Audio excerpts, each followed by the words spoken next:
Okay.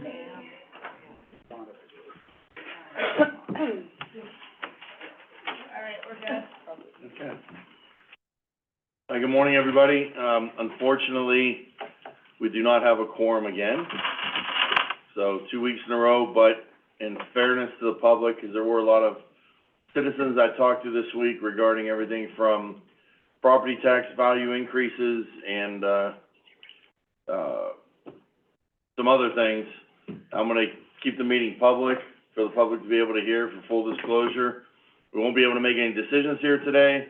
Of course, I can, treat this just as an informational learning session or department meeting or however you wanna put it, but, we don't need to, record any of the minutes, Lisa, with votes or anything, or roll call, because we understand we do not have a roll call here. I guess you can call roll call for, to start the meeting, and then that way it's official, that way that it's not a meeting. Mr. Malloy, Here, Mr. Cantala Mesa, Ms. Frenchco. and again, I apologize for my colleagues not being here. We'll just move on with what we can do and get things done. Okay, dispense of the minutes, approve the bills, concur with the engineer for right-of-way permits, Dominion East, Ohio. And then we have a fleet permit for Southwind Drilling. We have a hauling permit for ATS Specialized, fleet permit for Southwind Drilling, Soltis and Sons Enterprises. Those, Steve, are all pretty standard, so. Yep, they're all routine. Don't need any input here. Grant permission for the county engineer to close Barclay Messerly Road in Braceville Township, and that'll be closed Wednesday, February 7th through Friday, February 9th, over, Eagle Creek. Yes, that's gonna be closed for 3 days next week for, spoil boring. They're going to post that bridge this year, which should go out this spring, hopefully be replaced in the summer or fall. Spoil boring. Can you just say that again briefly, just the soul? Sorry. We want the public to be able to hear everything we say and do. So the, road's gonna be closed for 3 days next week. Like the Messerly Road over the Braceville 11 number bridge for soil borings. That's gonna be required as they're gonna be replacing that bridge later. Towards that, Yeah, towards that. okay. And then, approve an agreement with MS Consultants to provide professional engineering services for Trumbull County Annual Bridge Inspection Program in the amount of $191,718, plus $20,000 for services provided in '24, and lump sum amount of $240,576, plus $20,000 provided in 2025. If authorized, lump sum amount of $184 and a cost payment of $20,000 for services in '26. So this is kind of like a 3-year thing that they're gonna do. Yeah, we asked Inspections? for letters of interest. MS Consultants was the only response that we had, and, it's for a 3-year agreement, that the commission approved. They've been, we have approximately 377 bridges that get 377 bridges. Okay, right. thank you. Thank you. All right, as I said earlier, you missed when you came in, Ray, and, some of the staff, no quorum again today, but we are public, so the public can hear some of the information going on, and there's some things that I promised some of the public this week we would talk about today, so I'll still talk about it with the department heads that it affects, so that they can, get the answers that they were hoping for and not have to wait another week for them. Okay, number 9, to receive monthly report for the dog pound. Number 10, the yearly activity report for the dog kennel. And for those that did ask, I did get a phone call this week. Well, we'll move down a little bit to talk about that. We are moving forward with a new dog pound. Someone called this week and said, hey, well, how come you guys aren't doing anything about the dog pound? We absolutely are, and it's on the agenda here. We'll talk about that in a minute. Received the annual report for the Veteran Service Commission. And I'm gonna thank Herm, Brewer. I had someone call my office last week, and they had an issue with somebody, that was gonna be buried at the cemetery in Worcester, the military vet cemetery, and the doctor had not yet signed the death certificate, and it'd been a week. So she had called Herm, and Herm was working with his people to speed that up so that they can bury him by this past weekend or whatever on time, so appreciate Herm and his office there taking that up. Award a price proposal and enter an agreement with Phillips Mechanic Architects and Consultants to provide professional services as detailed in the exhibits provided for the purpose of conducting feasibility-related studies and reports as required by RFQ in the amount of $96,050, and authorize Board of Trumbull County Commissioners to enter and sign an agreement and any related documents. This item has been reviewed and approved by the prosecutor, and this is for 911. Yeah. Chase? Casey Bond, 911 Director. So we went out to RFQ a few months ago. Phillips Mechanics was chosen as the, company we would like to go forward with for the professional services. They'll do a feasibility study. We met with them, discussed their price plan and what they were talking about doing. They're gonna basically do a full-on study of how our processes and procedures are, how our workflow is, our staffing needs, all those, sides of dispatch, in addition to the feasibility portion for the buildings, that we're looking at, the, Social Security building there in Warren, the building on Pine Street, and then the, Health Department building. Ultimately, they will determine which building would be the best fit and which one they can retrofit and renovate, to meet the needs of the new 911 center, if we're fortunate enough to go that way, including some preliminary renderings and, all the space studies, power studies, all that's encompassed in that project. Okay. And we already picked them as being the best suited. Now this is us basically coming down with the amount, the dollar amount that Awarding we're the approving, contract to awarding it. actually complete the study, yes. Okay, and then they'll get started right away on this thing as soon as we approve it? Correct. Okay. Great, fantastic. Any questions on that? And if there's not, I guess with that, before we do that, Gerard's here. Chief, you had mentioned before about an interest in coming to 911 with your fire services. Yes. Where does that stand between Gerard and 911 Center? I spoke to Director Bunn, beforehand, and, it is still in the works. Just a matter of time now. She has a lot on her plate. we're close. We're working with our radio vendor. They're doing some work on the back end to set up their tones, and then we just have to basically pull the trigger and make the move. But the last few weeks, it's been a little bit hairy with some sickness going through our office and staff issues and whatnot, and just the general day-to-day of. But the interest is still there, it's gonna happen, we're just making it happen? It's gonna happen, we're just making it happen, yeah. Okay. I told them, I think we're close.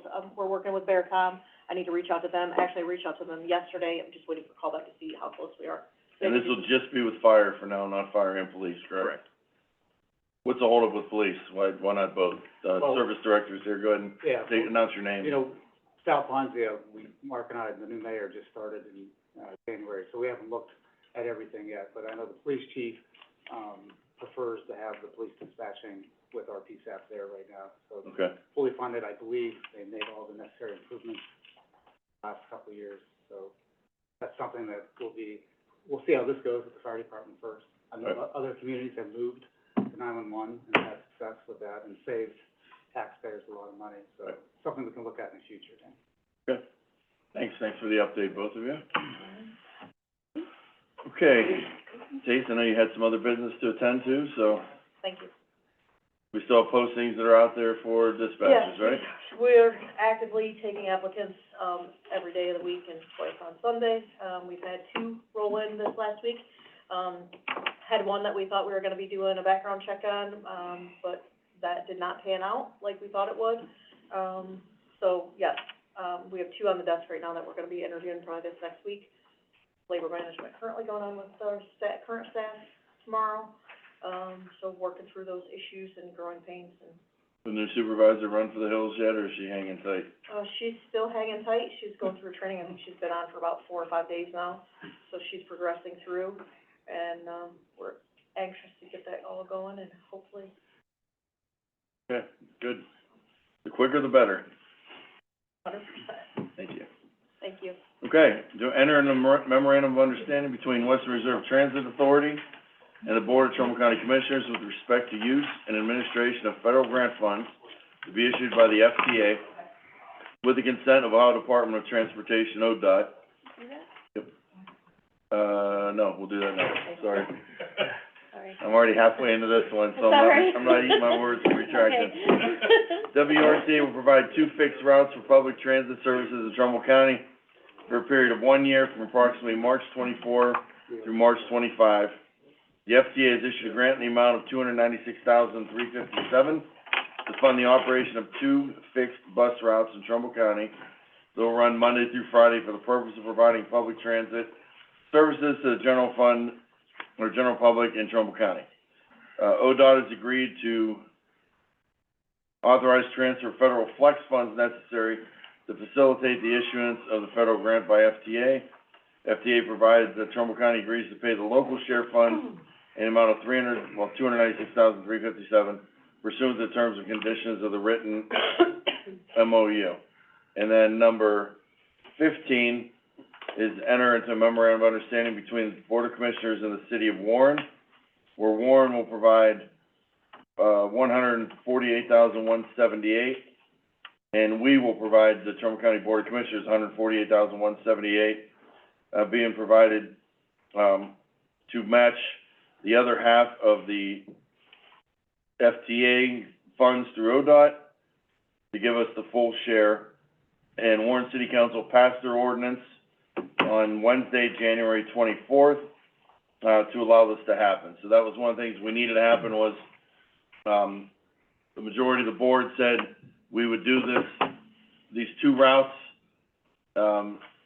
if the city of Warren would meet us halfway, which they have.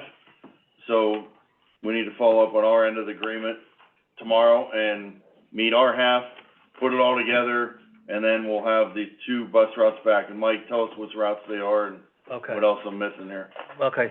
You're not missing too much really, but, their 2 routes will be the 74 Elm and the 73 West. So those are the 2 routes we'll be running. Basically, the routes are gonna run from 7 o'clock to 5 o'clock. Every hour, downtown. And this is gonna start sometime, This will start sometime in March. We don't have a date yet, because they, like I said, before they have to do a run board.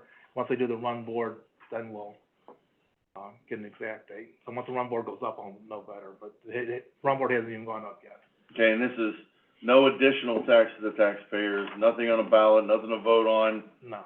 We're just ponying up $150,000 for the year. Warren's ponying up the same amount. Right, yeah, the dollar And then the amount, state's giving us $300. right, the dollar amount's 148, 178.50, like you said. So this was worked out by you, by Dean Harris at WRTA, with input from the user group that we formed here a couple months back, hearing their concerns. User group had nothing to do with it. Well, then we heard their concerns, they wanted the routes back. Well, yeah, they wanted the those routes back, popular but they really had nothing to, I mean, I hate to. They weren't here pushing for it, we wouldn't be voting on it right now, so Well, they did have a lot to do with it. You know, the public definitely, Well, the absolutely public had a did. lot to do with it. but, just one thing I would like to do real fast, 'cause when I did go to the caucus, for the city of Warren, and then I went to their meeting, and I did give this information at the caucus. I just wanna pass the same information on Sure. to get you up to date also, because you're definitely new with this. So, the Warren Express and these 2 routes will all continue running. They started roughly in 2020, give or take. The Warren Express for WRTA is like one of their best routes.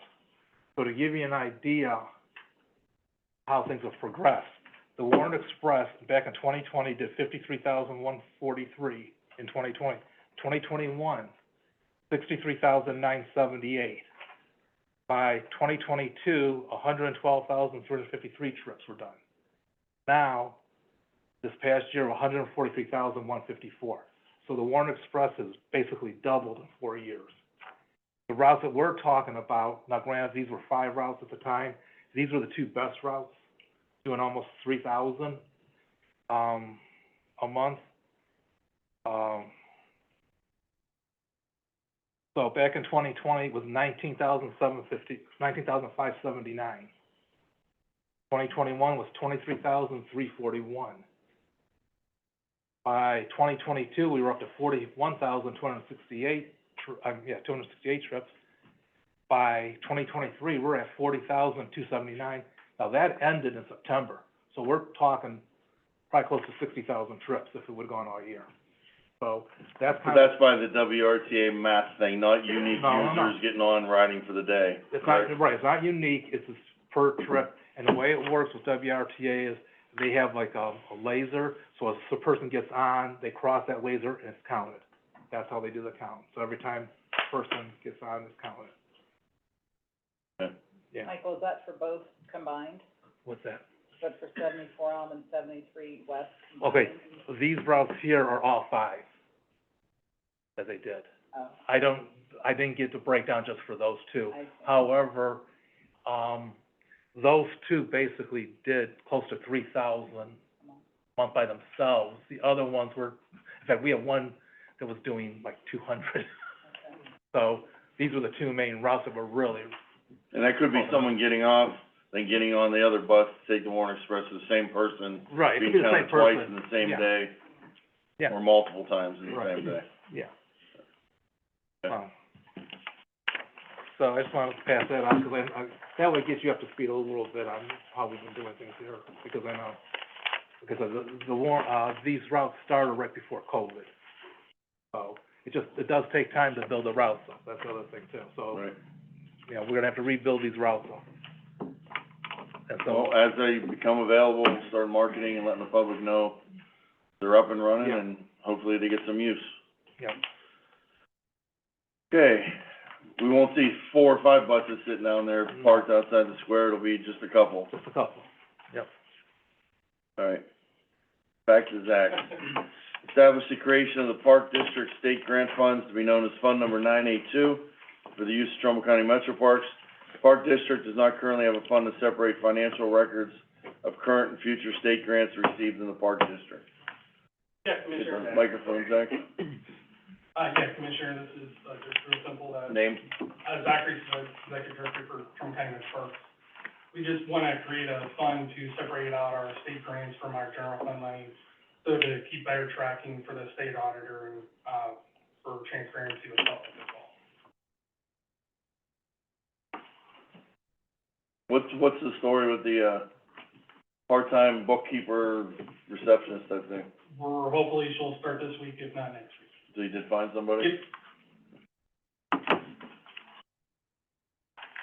Okay, 16, approve an agreement between Board of Trumbull County Commissioners, Trumbull County Sheriff Paul Monroe, and Mecca Township Board of Trustees for expanded Mecca Police Security and Service within the geographical boundaries of Mecca Township.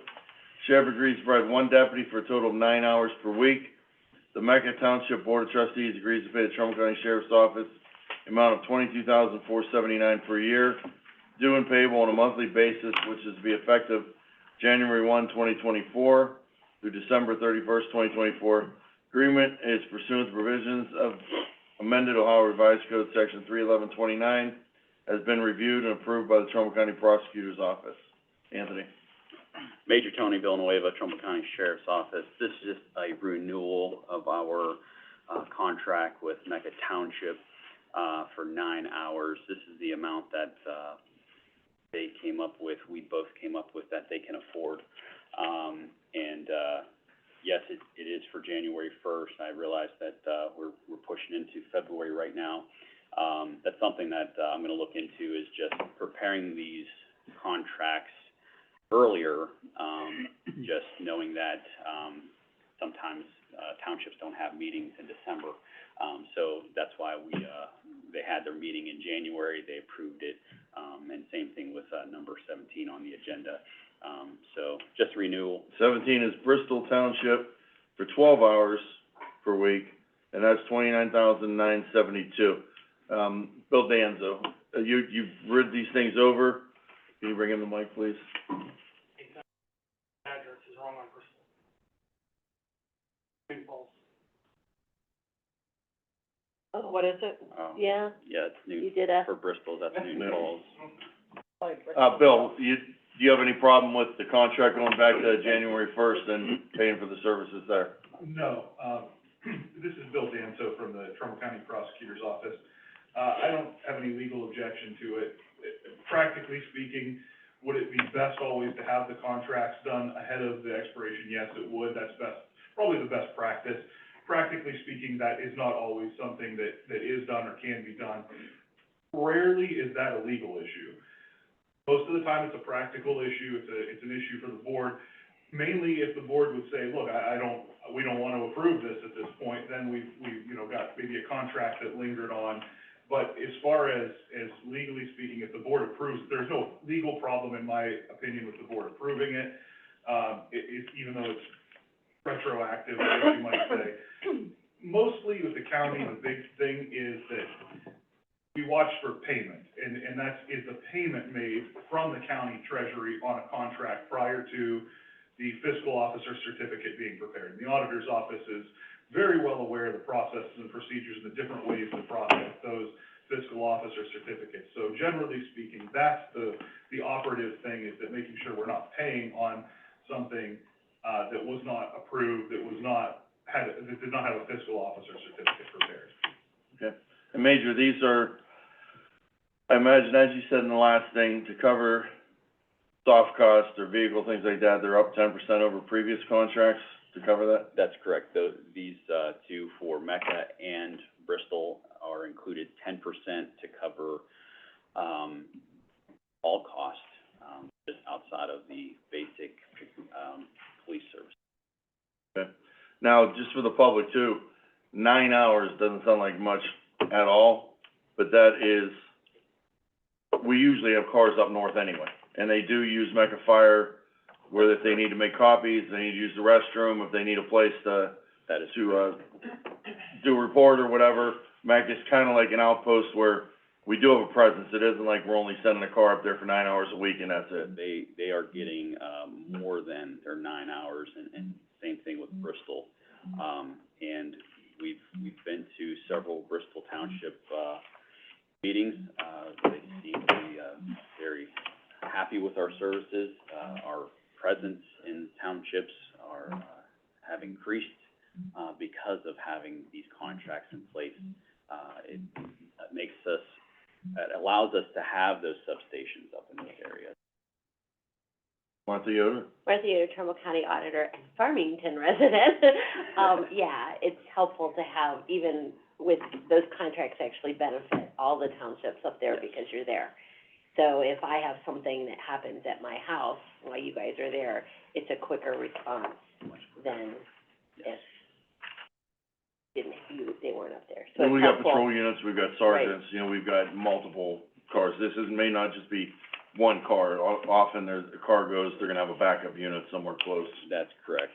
What this does is it allows the sergeant to recognize, okay, maybe we've had a call on the southwest side of the county. Now he's taking one of his deputies and saying, okay, you go cover Mecca, you go cover Bristol, you start heading over that area and play that area for right now, since we don't have any calls pending over in this way. So when those guys do that, they are creating a CAD on their MDT, basically logging in when they're in there and they're logging out.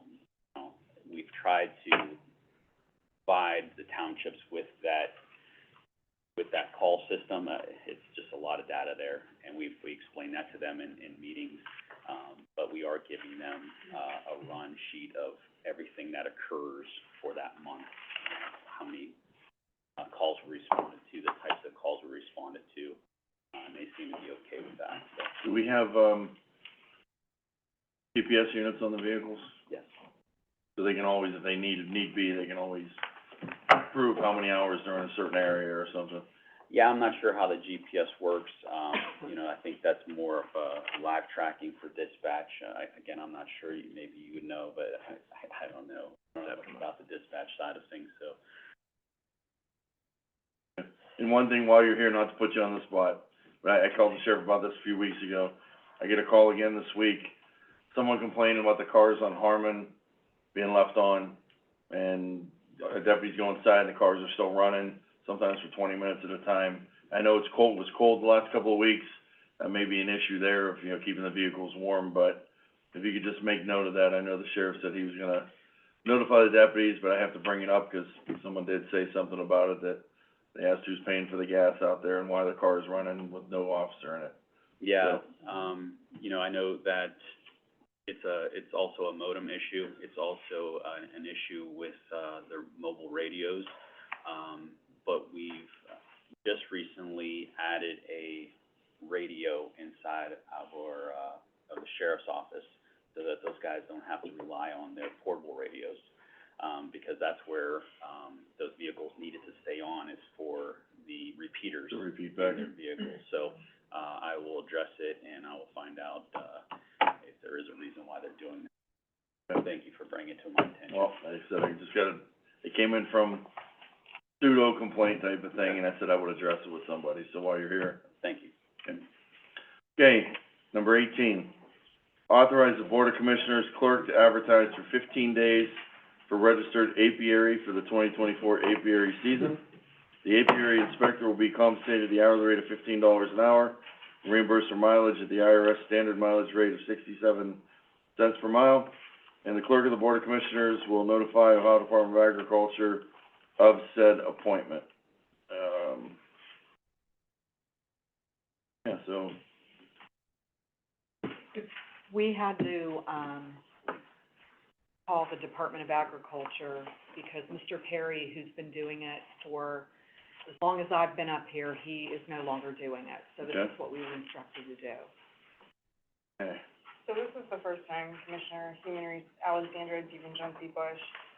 Typically, I don't get involved in this process, but because we are no longer, we don't have an apiary, it's mandated per, ORC that we have one. So Lisa grabbed me and she's put up with HR, we're gonna have to post this, advertise this on behalf of the Board of Commissioners. So we literally have to have basically a beekeeper on, Yes. on standby or on contract with us. We have to have them on contract, yes, and it's a specific amount of time, so it's April through October, that's bee season. Weather permitting. Yeah. So yes. Bill, you guys typically, do they handle it themselves or they go to this guy? For, Critter things, bee issues? They come to us, they call us. I think, So If this it's is minor different. things, This is very different. This is, they actually, so we have 121, don't quote me, hives. I've learned a lot about this. Yeah. Didn't really want to, but I've learned a lot about this. Yeah. But I have to, it's HR to know how to hire the person. We gotta know what we're looking for. So we have the Department of Agriculture gives us a literal kind of breakdown Yeah, of how many right hives here. we have in our county, and this is like legitimate hives. So where they go out and check the hives, they certify the hives, they make sure that the bees, 'cause I don't know if anybody didn't know this either, bees are considered not endangered, but they're like a special type of, I don't know the word right now. Species of concern. Thank you, species of concern. So we have to, per the ORC, have a specific apiary who has to be certified through the Department of Agriculture at the state level to come look at these, hives and do whatever they do. It's a real thing, and, yeah, so. They have to make sure the hive's healthy. Yeah. What do they do with them? Well, that's horrible, not, you can have that. I guess probably I hate killing them, but, you know. the beekeeper, the landowner probably does what they want, and this is just a way to inspect to make sure they're all in line, you don't get a diseased hive that's gonna Basically, yeah. infect other hives, or people stealing other people's swarms, or I mean, I know it sounds something silly, maybe. but it's kinda like the hydrilla. Something I mean, I front know page it sounds news, right? silly. It isn't. Might be headlines. We have somebody in our office that is a beekeeper, so Yeah. everything that you're saying, I didn't. Yes, we do. Well, we Yeah. never knew because we Well, always as had the long as same I've been smell. up here, it's been Mr. Perry. Right. So I've never had to go look. So this one is important, It's Commissioner. actually kinda cool. See where they're at. It is cool. Well, But I need to state for the record, if I can, this is gonna be expensive, so it's $1,300 to advertise in the Tribune. yeah, we have, it has to be a registered, Right, So, apiary. in the super state of quick, Ohio. 2 things I need to make sure you understand. It's $1,300 again to advertise. Okay, we have to advertise because we are looking again for a certified apiary. If we don't find one, there's only, I think, 21 in the whole county. The Department of Agriculture tells us that. We only have 21 in this entire county. If we can't find one, then we're gonna have to potentially, I have a plan B set up, look into hooking up with who Mahoning County is Yeah. contracted with, or Ashtabula, See if we can and see use, if we can use theirs and kind of just write off a subcontract. But we have to have it. but we did let them know, we called and let them know that we wouldn't have our paperwork in by January 31st, because we have to advertise. We do actually have a few. We have one that has a big booth at the fair. We actually have a 4-H beekeepers group, so, Oh, maybe they'll. and, That's Kimber's. yeah, so there's, I'm sure, Yeah. we have some people affiliated with the county that probably would be interested in this. Well, we are gonna be advertising for it, so they're gonna have 15 days to apply. Just a quick question, Julie Green. So, do they have to be licensed in Trumbull County to be a to fill this position? Yes. So it's similar to what we deal with at the, Combined Health District, where you have to be a licensed installer to Mhm. put a HSTS in, or you have to be a licensed drain layer. Yes. So what I do is send letters to every single one. I know that that has been a point of contention in the past by Yeah. one person, but it's perfectly legitimate, because you have to be a licensed person. We know that there's 21 in this county, But again. still has different information. Yeah, See it. I just wanna point out, again, Bill Danso from the prosecutor's office. I wanna just point out, I don't have my phone with me to pull that statute up on the spot, but, it's not quite the same. My understanding is that if somebody was not registered, they could actually take a class through the state, according to the paperwork we got from the state of Ohio on this. I could be wrong because I left my file on this downstairs. I also am not entirely sure that the state said that it had to be published and advertised. Again, this is a professional service contract that's well under any bidding threshold.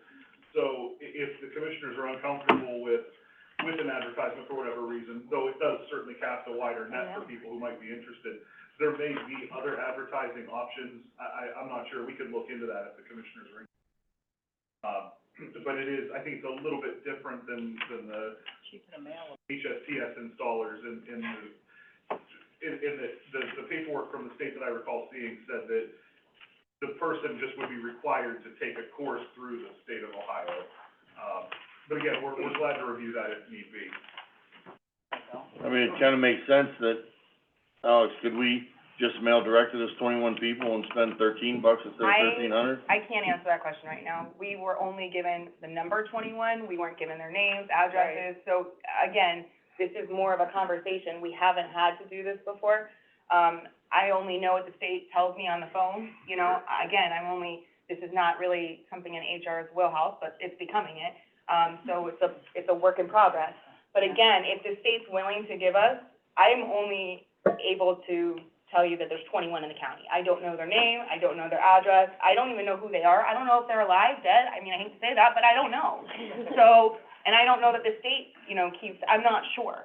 So, yes, if we can get a hold of, again, the state, which was not easy to get in touch with them in the first place, because I was the one who actually contacted them. It took me 3 people to finally get to the person I needed to get to. With that being said, if they're willing to give me that information, we can absolutely send out letters of interest, if that's, would you be willing to do this for us?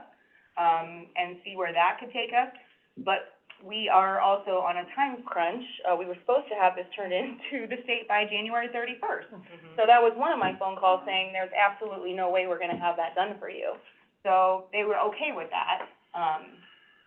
But again, that was our understanding, that we would need to advertise, because we have no way of knowing how do you get a hold of these people? So I'll ask the state and see what they say, but if they come back and say, no, we're not gonna give you that information, or I can't get that information, we have no other way but to advertise it. How do we get the word out there? I don't know. Okay. If you can maybe, find out today if there's something, because if there is another way, and they say, yeah, you can go ahead and mail it to them, we'll send you the list, then that kinda invalidates us acting on this tomorrow. Have one person in our office that is She may know too if there's a Also list. advertise on the Ohio State Beekeepers Association. Allowed to advertise on professional Yeah. association pages. Just that, you know, I don't know, there's very many beekeepers just waiting, checking the ads every day to see if there's a position open Well, that's kind of my for concern. $15 an hour to. I guess that's Let's my expand concern. that. More targeted would be Right. better. Yeah. Right. It's just gonna unfortunately have to be a lot of work, on us clerk, and I'll assist you with figuring out the targeted area. Again, it's not our realm, you know, but we'll figure it out. Okay. But we just, at the very least, we need to make you aware that we need one, and you're gonna have to figure out how we find one. Yeah. Okay.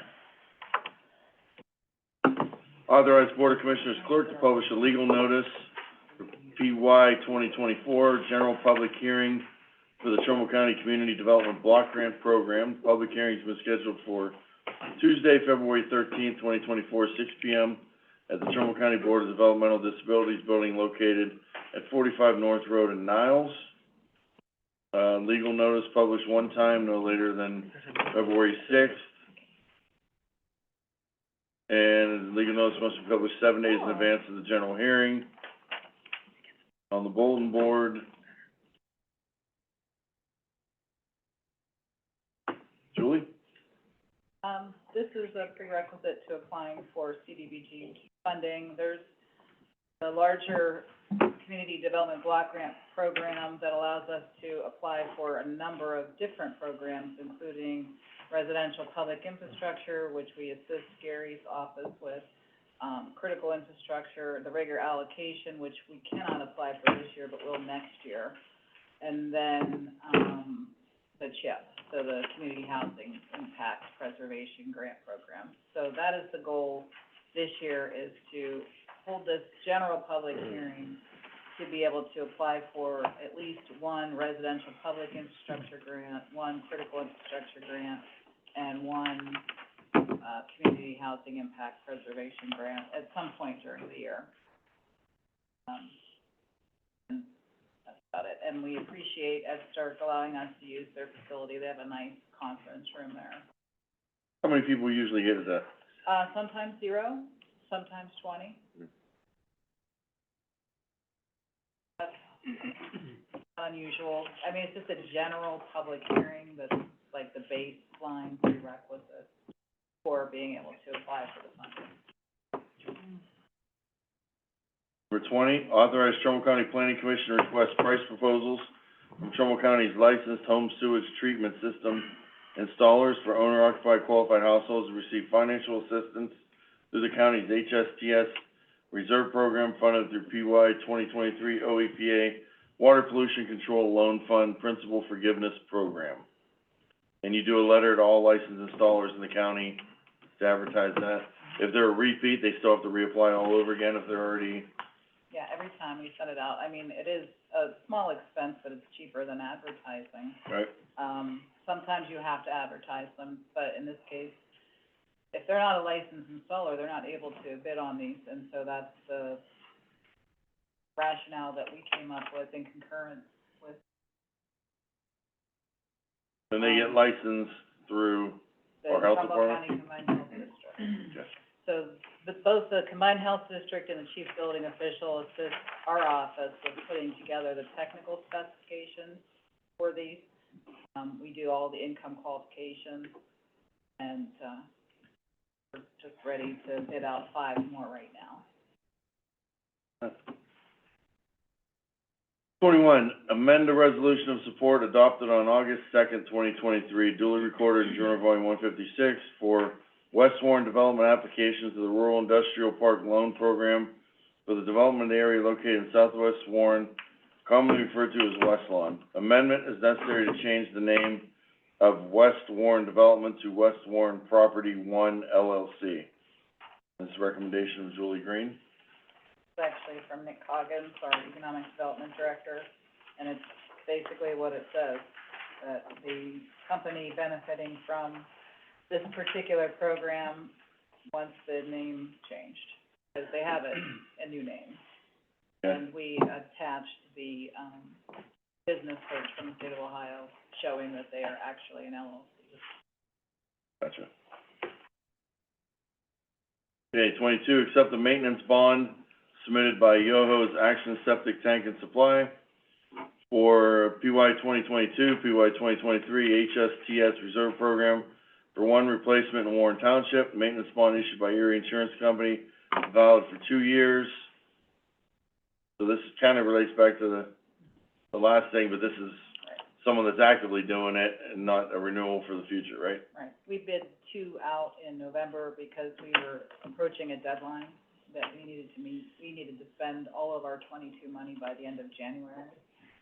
So we bid these 2 out, and they both completed their work, and we've paid both of them, so we were able to meet our grant deadline. Okay, and the other one is Proscape Landscape Contractors. Yeah, Jimmy Soltis is the agent. He does a great job, too. Both companies do a good job.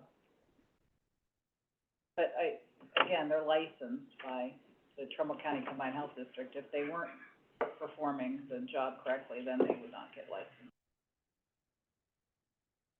24, establish the creation of the Appalachia Digital Equity Grant, to be known as Fund Number 226, for use by Trumbull County Planning Commission. This fund will be utilized to receive reimbursements from awarding entities as tasks are completed with regards to the Appalachian Digital Equity Grant. This is a reimbursable grant for $30,000 and match for $20,000 of in-kind staff time, et cetera, for a budget total of $50K.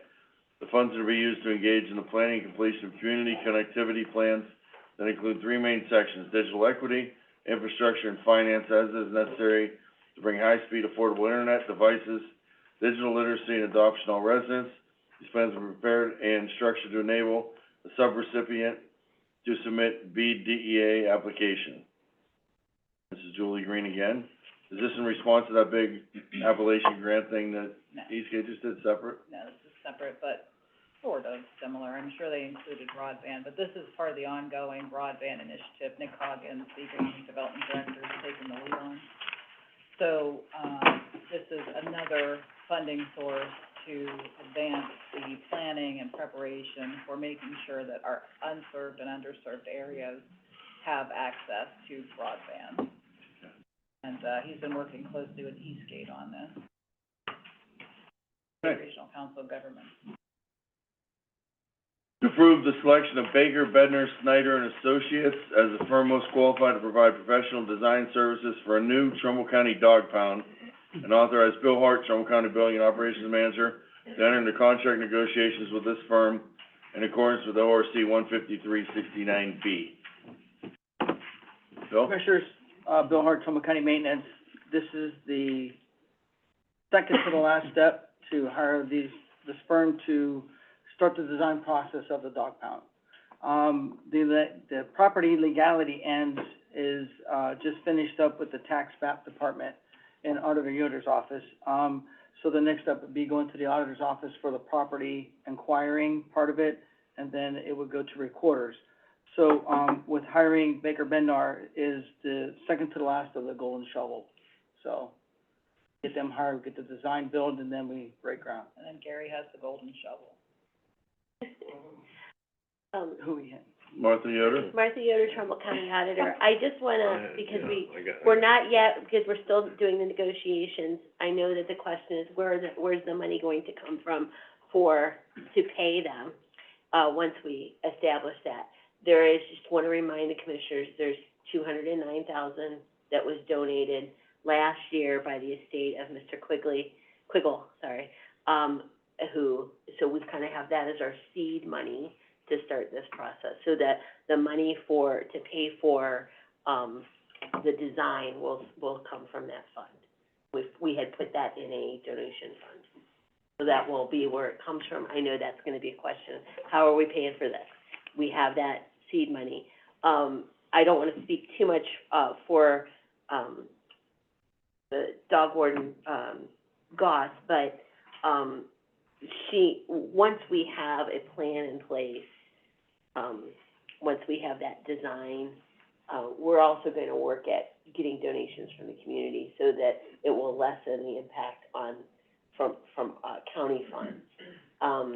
She has people who have said that they would make donations, but as I said, I think when, Mr. Smith interviewed us a few weeks ago, people will give to a plan more quickly than they'll give to a dream. Right. So, once we have that plan, we feel like we can do better, and she and I will work on, once we get that, design, I'm gonna work with her on trying to do, a capital campaign.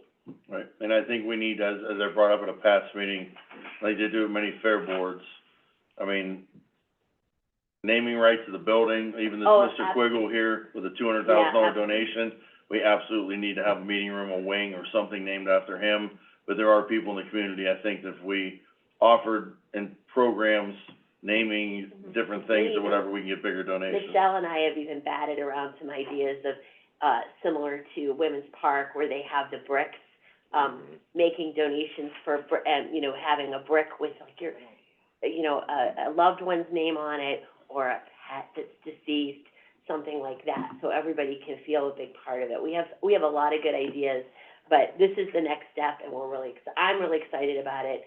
I just get that tangential involvement, being the auditor and collecting the dog license fees, and I do want to remind people that they have till February 29th to get their dog license, but, it's something that I love as part of my job, because I love the doggies, so.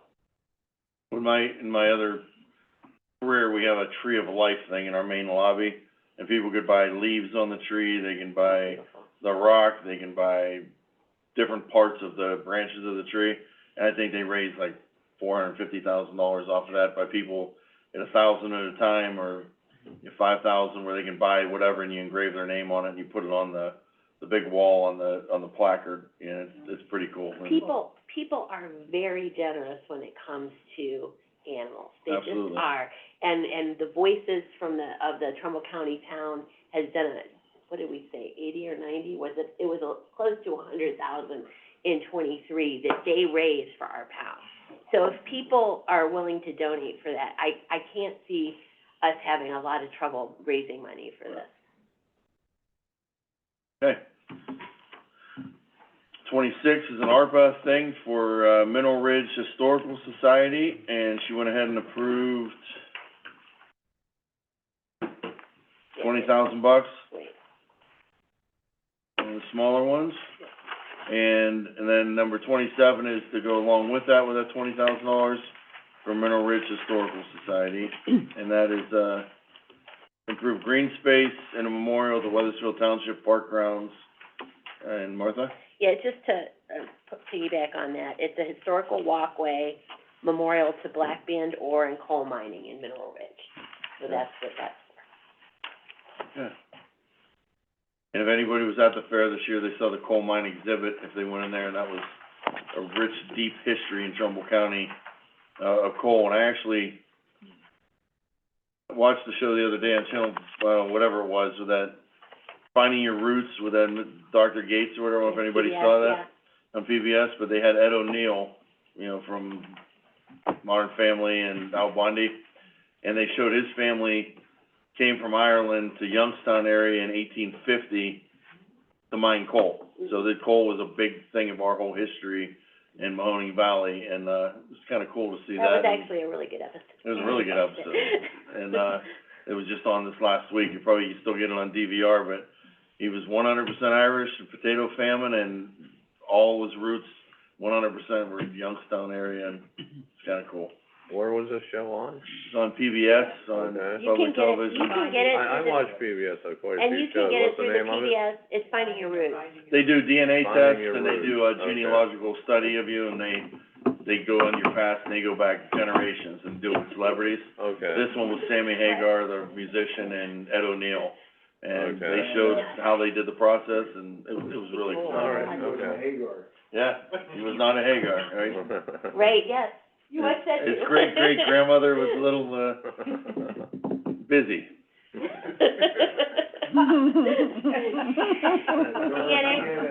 DNA has a way of uncovering things. All right, That's on the record. that was cool. But the Ed O'Neill part was funny. They showed, Sammy Hagar was like, they showed his background, he was like 10% of everything. He was like a rainbow. And then they went to Ed O'Neill and said 100% Irish. There was nothing else in there, so he represents a lot of the Mahoning Valley with the Irish. They came here and they're pure bloods. Okay. So 27 goes with that. 28, allow Trumbull County employees to serve as poll workers and be compensated with regular pay in accordance with ORC 3501-28F for Trumbull County Board of Elections. And Edry, we have you here. Edry McCabbage from Board of Elections, and we're asking the commissioners to pass a resolution. We have, at the prosecutor's office, working with HR, many of the counties throughout Ohio already have had this. We are short on poll workers. We keep up with ideas, constantly trying to recruit them. Last election, in the general, I went to every single department head within the county, and a lot of the people say, I would, but, you know, I can't use my time, they got families with sickness, whatever it is. But it's ORC law, if it's passed by the county, which many across Ohio, and I have prepared packets that we fall into as a large county, Lorraine, Montgomery, Franklin, just about it takes us 632 workers to staff on election day. Required by the state, have 20% on a reserve list. By election morning at 5 in the morning, we already have probably 20 to 50 people calling off that day. This past election, we went short. After moving people around, they're already at one precinct site, we're asking them to move to another. And we were still short, like 25 people that day, that were able to pull it off. We believe that with this granting to the county, that we might have a lot more volunteers. Like I said last time, we had 8 workers from JFS, 1 worker from the county. You have to have so many Democrats, so many Republicans, or how's that We have work? a bipartisan team, so wherever there's 4 workers in a precinct, 2 are Democrat, 2 are Republican, can't have more than half, you might have an independent in there. And so it takes a lot of math and moving around of everyone. We're asking the commissioners. Okay, and this is for the primary coming up on March 19th, you're requesting this, or for? No, we're requesting this for ongoing. For And this is to be. primary and general this year is what you're asking for then? Or And special. just to establish the policy? Correct. I wanna, Yeah, Alex, let's have you pipe in on this. yeah, I don't wanna take over there, but from a policy, I don't need it, 'cause they can hear me through here. Thank you, and I'm Hold on to it, because we're gonna ask you more questions in a minute. yeah, thank you though, Adrienne. So what we did was, again, something that kinda came up last minute, as well as the apiary. Great idea. I, from a human resources standpoint, not that my voice matters, but I would completely condone, would recommend that we do this. I am somebody who works the polls.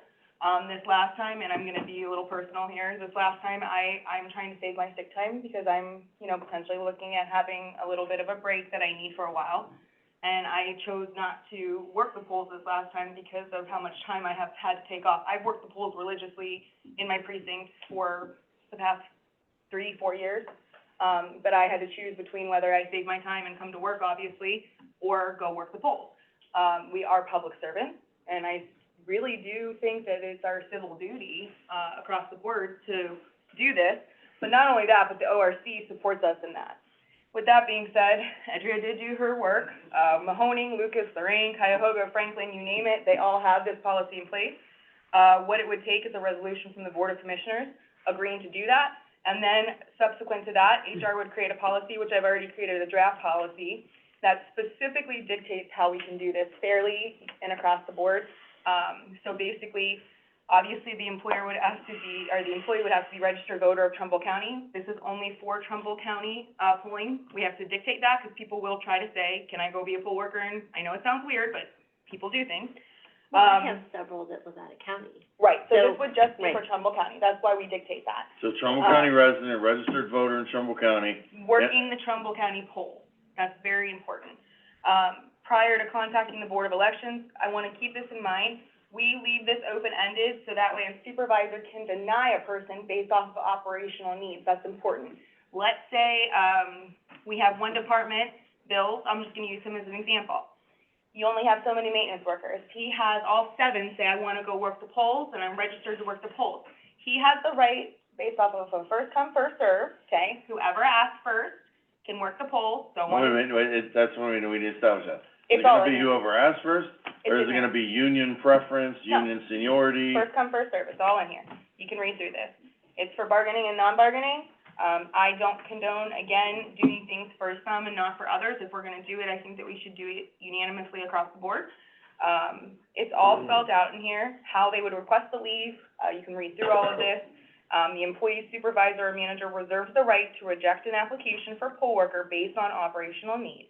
Should several employees apply for election day poll worker leave who perform similar functions, that not all applicants may participate, the priority shall be given to the employee's supervisor or manager based on the order in which applications were received. So it's first come, first served. It's all spelled out in here. Also, the Board of Election reserves the right to not allow, employees to be poll workers. That's a right that they have, okay? You have to go to trainings, you have to apply to be a poll worker, there's certain restrictions in place there. So we would just be approving them to be paid just on election day, not to go to the meetings, not to attend trainings or anything like that? Yes, that's number 6, I was just getting to that, thank you. So it literally states here that the employee must, use their own leave time as deemed appropriate for hours not worked as a poll worker on election day and or for trainings following up to so we do have to go to trainings to be a poll worker, that's their own time. We are only asking the commissioners to approve primary, general, and special elections from here on forward. And the last thing is, we also state obviously that poll workers' time that they're paid for the day of working at the polls cannot be calculated towards overtime or compensatory time. So if you work the polls, you're not allowed to get overtime that week. If you work over in your real job, if you're bargaining, if you're non-bargaining, you can't get comp time. So we've baked everything in here. Also, we put in here that an employee working at the polls is to be compensated by their prospective Trumbull County appointing authority and or departmental budget. So it has to be within the department's budget. Can they afford to give this person off that day? Whatever the case may be. All of these things are taken care of. They're in here if you want to look through it. I also compared my policy that I wrote with all these other counties' policies. So we've done the work within the past 24 hours. It's been pretty crazy, but here you go. Can I note that Martha Yoder, Trumbull County Auditor, that if someone would want to complain about not being able to do the training, that the Board of Elections does a really good job of coordinating that training at all different times because they know they have people coming in from different walks of life. I've always been able to, when I've worked the polls and I owned a business prior to becoming auditor, I was always able to fit that training in even with owning a business. It wasn't hard. They do a really good job of scheduling them.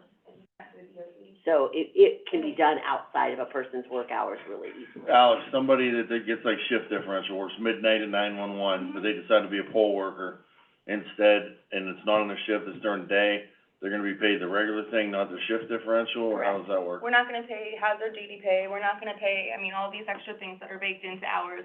You're not getting paid for that. We already have that in place through our auditors. So if a deputy does or whatever too, the hazard pay part of it, they'll just get their basic, It's their base regular pay. their flat Correct. basic pay, and it shows in here that they'll have a code in there for munis, for precinct elections, so that'll remove a lot of that stuff on there. So what we'll do is we'll have to create, I already know this through, being HR.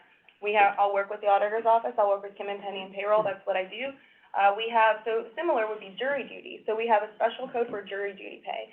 That specifically takes out everything except for their base pay.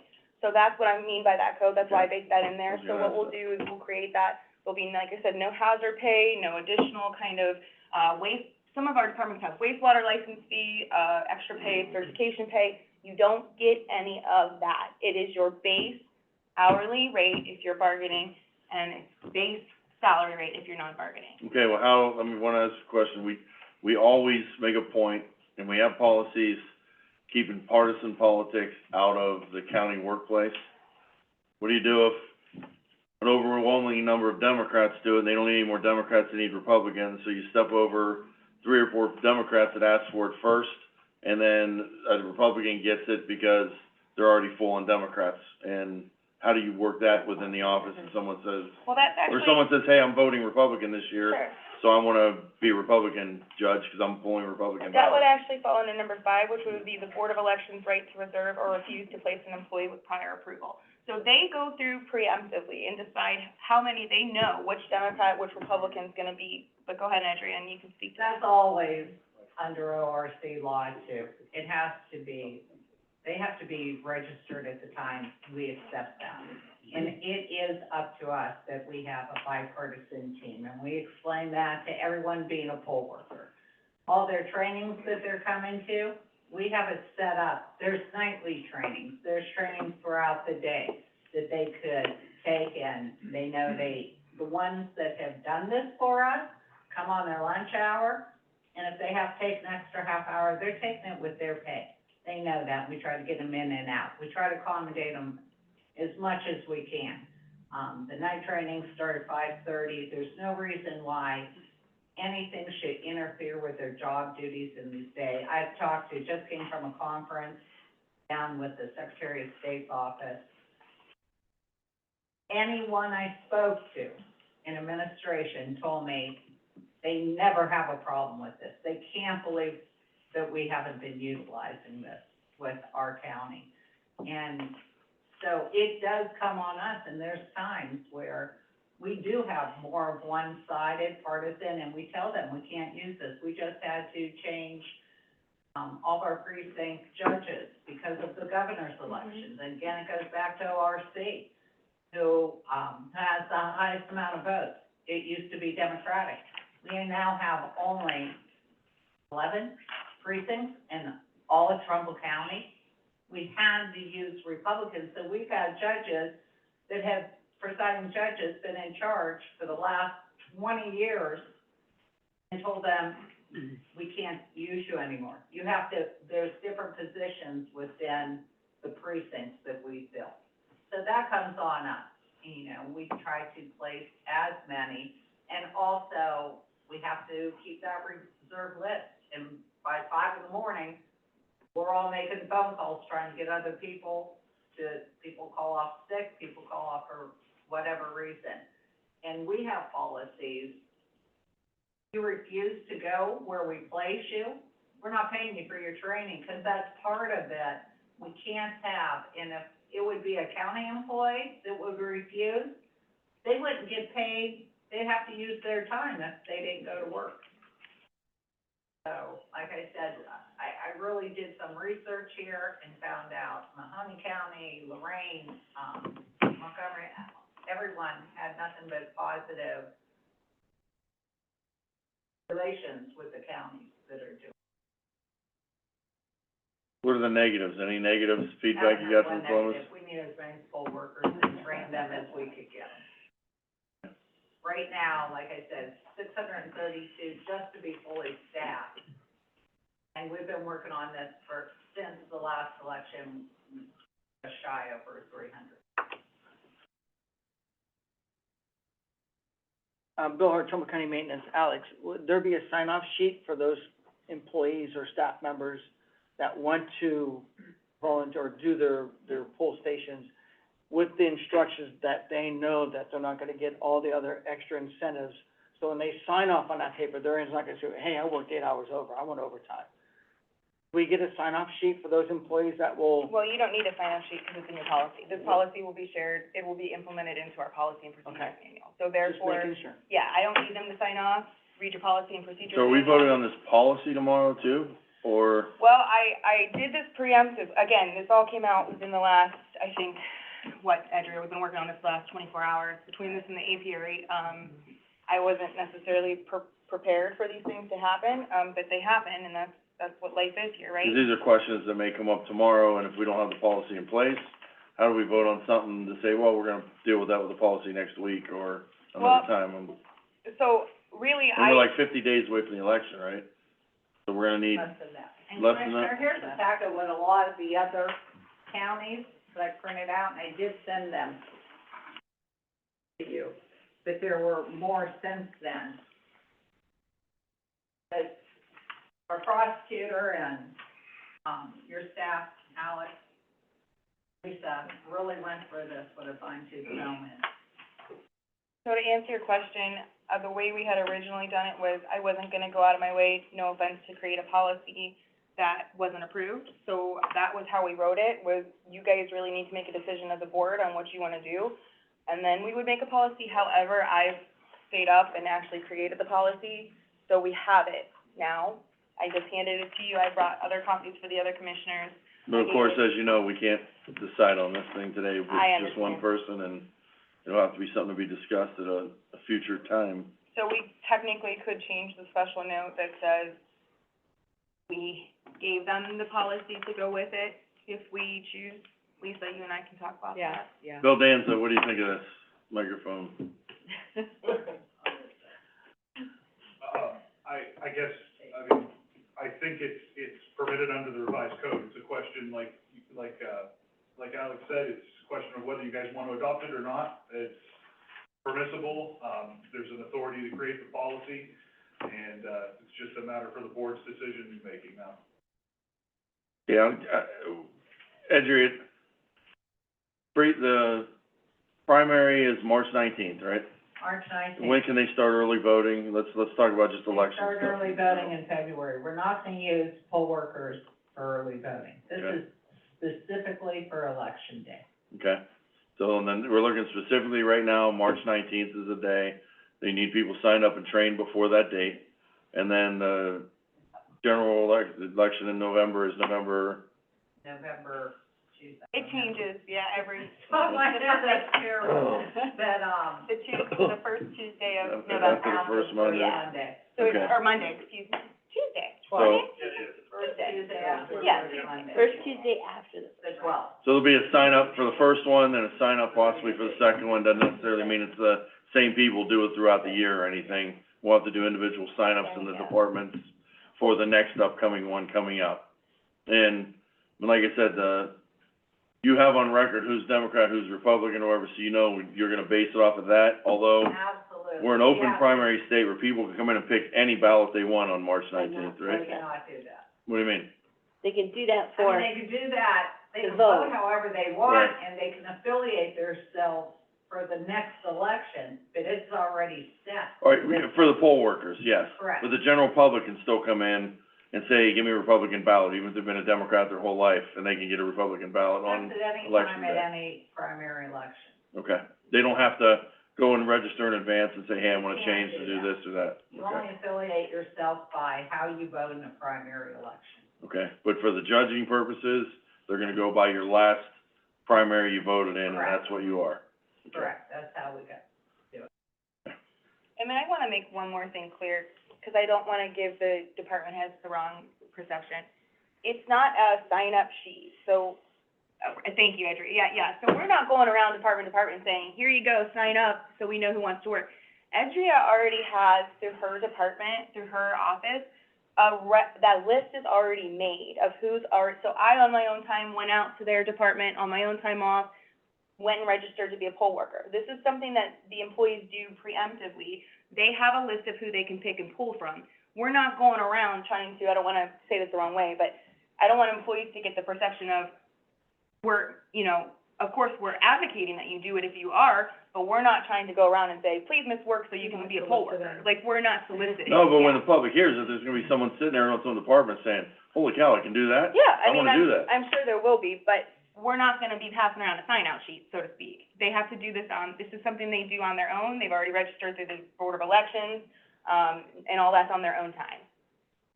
Well, how This does is a long day. We don't have that many, whether it's the public or county employees, that are willing to give up that time. It starts at 5 in the morning till 8 o'clock at 8 o'clock, night. yeah. And if we take the pay's not that rich, okay? We just got approval, we had $133 Yeah. a day. Yeah, but no, but I mean, they're getting paid their salary to be there. They're not getting True, paid by which you, they- so it's, They had to use their time before. Yeah. They were still getting, not losing time. When I sent out back in October, asking department heads to please send out a notice, would you do this? About 9 people. they're not getting paid both. If they Yes, take they are. advantage of this, They they're gonna get paid, and then get paid an Yeah. additional Yeah. 130 on Yeah. top of it? They won't be using their vacation time or sick time or personal time. less they get paid from us. But that's just like we have, the Ohio Supreme Court has passed for CLE hours for attorneys to work the polls, and they get so many hours. I sent out through the, Trumbull County Association, I have 3 attorneys willing to do it. I, myself, as a, licensed social worker, I said to the state of Ohio, I sent out every licensed social worker in Trumbull County information about being a poll worker. I got 4. And 3 of them are my friends.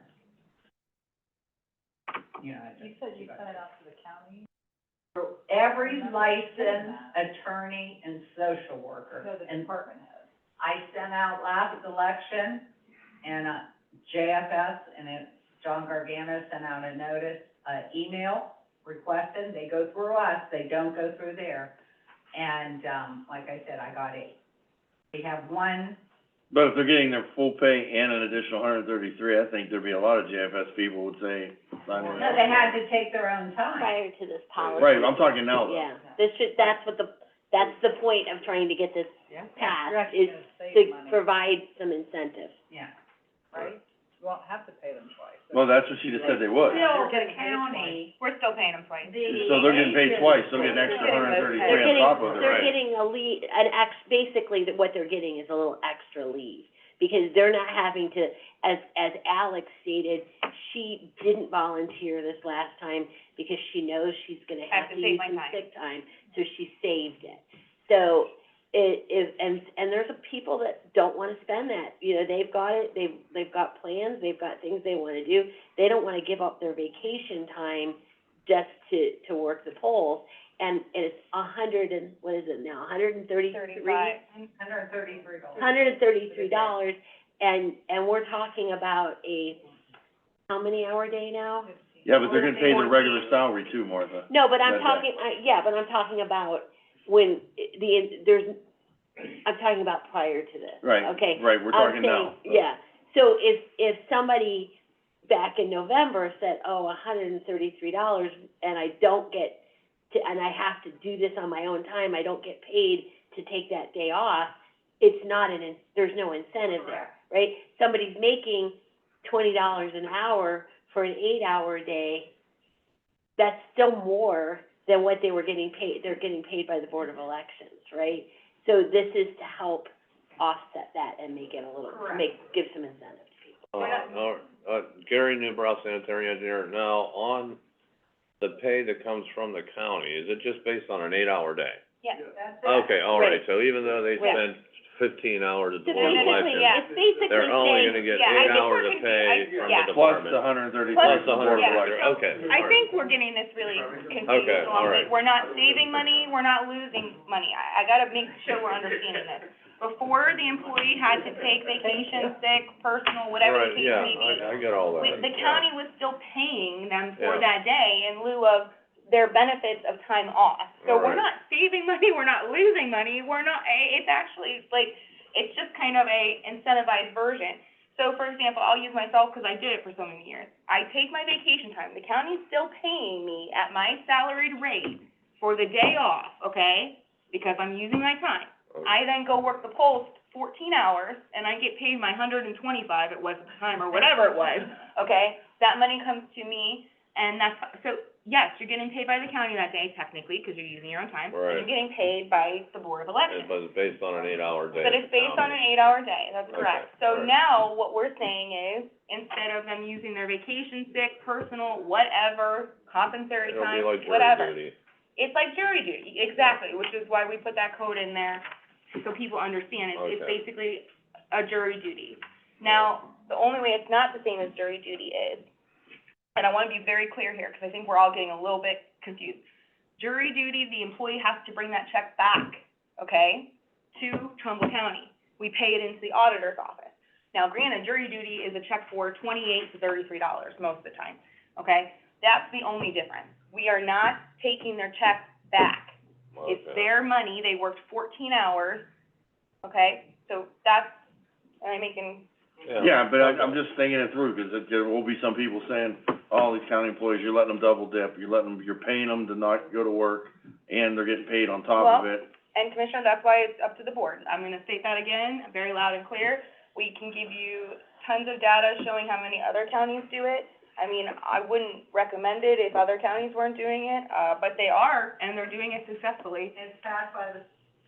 And it's per ORC. I mean, it is. In the ORC law, we're not asking for something that's not already a law. We're just asking you Yes. to incorporate it. Zach, can you step up here to the mic? Adrian, what happens if you don't get poll workers? Do you have to close precincts? Because I think that's the better question. We do what we gotta do. We have sent our own employees out to the polls to work until we can scramble around throughout the morning how we could get enough. But you have some polling locations that might only have 4 poll workers in there. They gotta take a lunch. They gotta take, and many of these workers honestly have been there for a long time. They've been working for years. Right. To get younger people involved in our democratic process of election day, to put on a fair election and let people know they could come into and vote without any hassles, and we're struggling here. And, this would be something that would help. But yes, we've never had closed polls since I've been there. I don't know about that. I think we had more poll workers in the past than we do now, because some are aging out. I can't do 14 hours, you know? Yeah, it is a long And day. they've asked us, could you split up the day? I can't get enough people to do what they're doing. We can't split up the day at this point. And I don't know anyone across the state. I talked to them at our conferences, try to figure this out. And,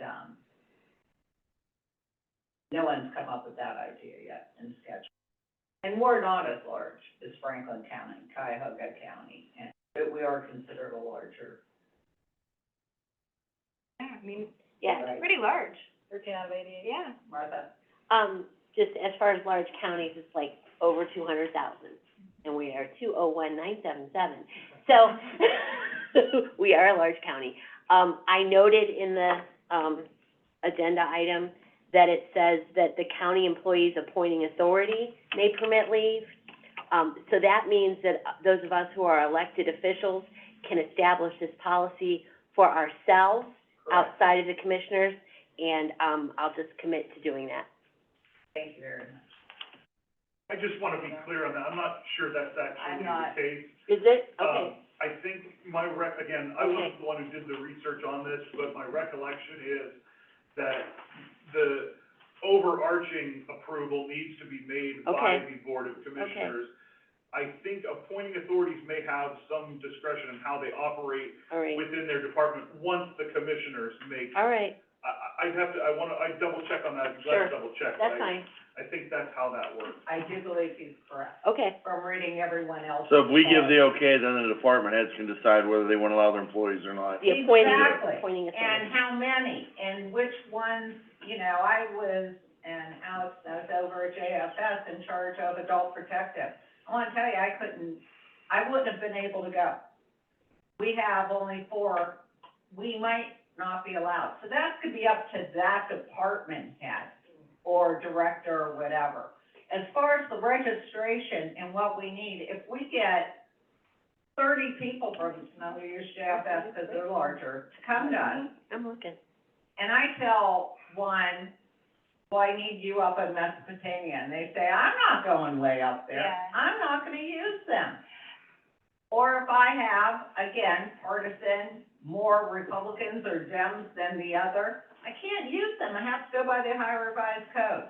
This is not something that I believe is gonna be an overwhelming volunteerism to do this, but I think it will at least give us more of a selective,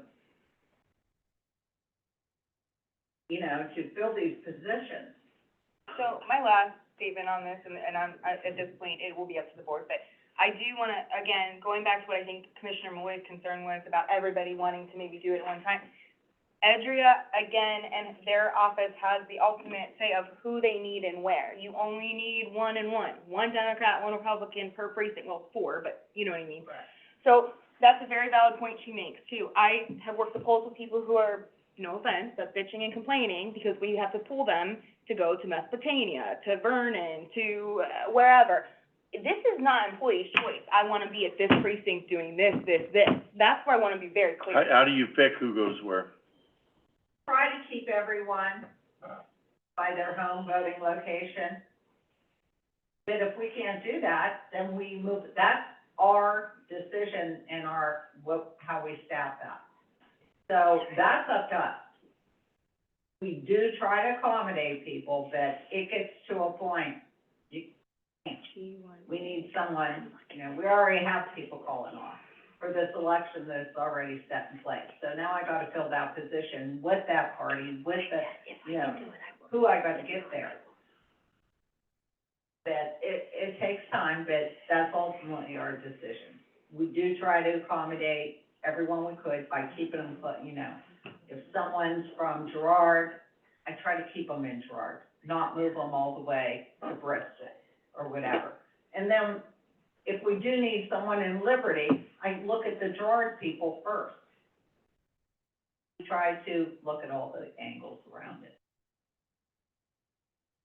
Then we have some people go, hey, put me in place, wherever you need me. Thank you. They're good. Yeah. All right, Gary Newbrow, sanitary engineer. So this procedure, it's going to be, get a hold of the Board of Elections if you wanna do this. Everything goes to Edria. Edria, you send back a list to the department saying, Okay. are these people available on this day? Is that, If they sign up through us, you can either do it one or two ways. They could come to you and say, I'm gonna work the Board of Elections, which I think just out of communication, we should. Or I send a list like to JFS of who's actually placed and working. all right, so the initial, the employee, they apply with the department first or with you? I would think so, 'cause you gotta see if you have enough staff to let them work. Yeah, you could Okay, deny all it. If they sign up with her, You and it's a can crucial deny it. employee, you could say, no, you're not You getting paid that day, I absolutely need you here. All right, but what? Then they make the decision on whether to take vacation day or whatever. All right, so if I whittle down my list of, okay, I can afford to lose these people on election day, I send them to you, but then you might whittle them off and say, no, this one's not eligible, or that one, or that one. Well, we That's would the way. do that we train, like I said, I have to have 126 people just on a reserve list. Okay, To be okay. willing, that when I'm calling at 5 in the morning, go here, that they're gonna say yes. As far as county employees, I would hope that we could get them placed ahead of time, because it makes it really hard, with your employer, that 7 in the morning, I'm calling you asking you to go to a polling location, you don't know whether you're going to work or coming to work for the, election day. Okay. So, I would think that if this is passed by the commissioners, and I would do everything I could to work with each and every department, and, if there's problems in the future, we would address it, that I believe that I haven't heard any negative problems about this throughout other counties. I really have not. There's not that many people willing to put that much time, and especially the way politics is going in our country right now, not here, that are willing to donate and respect. So a lot of people come in and say, wow, I never knew it was like that. And, the training period, they're impressed by that, what they have to do with. And we don't start our training till, end of February.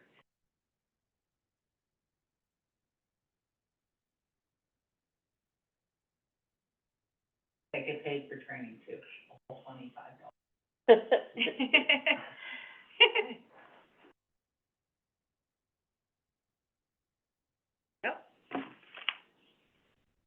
other department heads have any questions regarding that?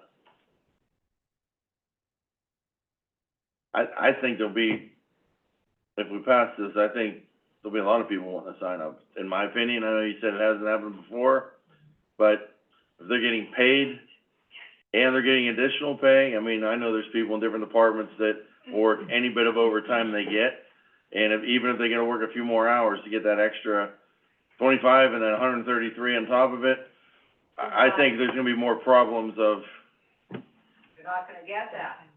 All they're being compensated is, from the county, is their personal vacation time. There's no overtime involved, except the pay that they get from the Board of Elections. correct, that's what I'm saying, they're gonna get. You have to know that. Yeah, they're gonna get paid for the day. They're gonna get 25 to get trained, they're gonna get 133 the day they work. So that they're basically gonna get an extra $150 on top of a day's pay to not go to work and to go work a precinct somewhere, which I think is enticing for people. Yeah, Honestly. people want that. It's a big election, we got a lot of county seats, if they're a county employee, they're gonna be actively engaged in this election, I think more than some elections. Mhm. And that all works out for every elected official, who you now have people going in and seeing really what our process is and how. I will Yeah. say, from an HR perspective, again, take it as my personal advice. What I have learned from working the polls has been invaluable.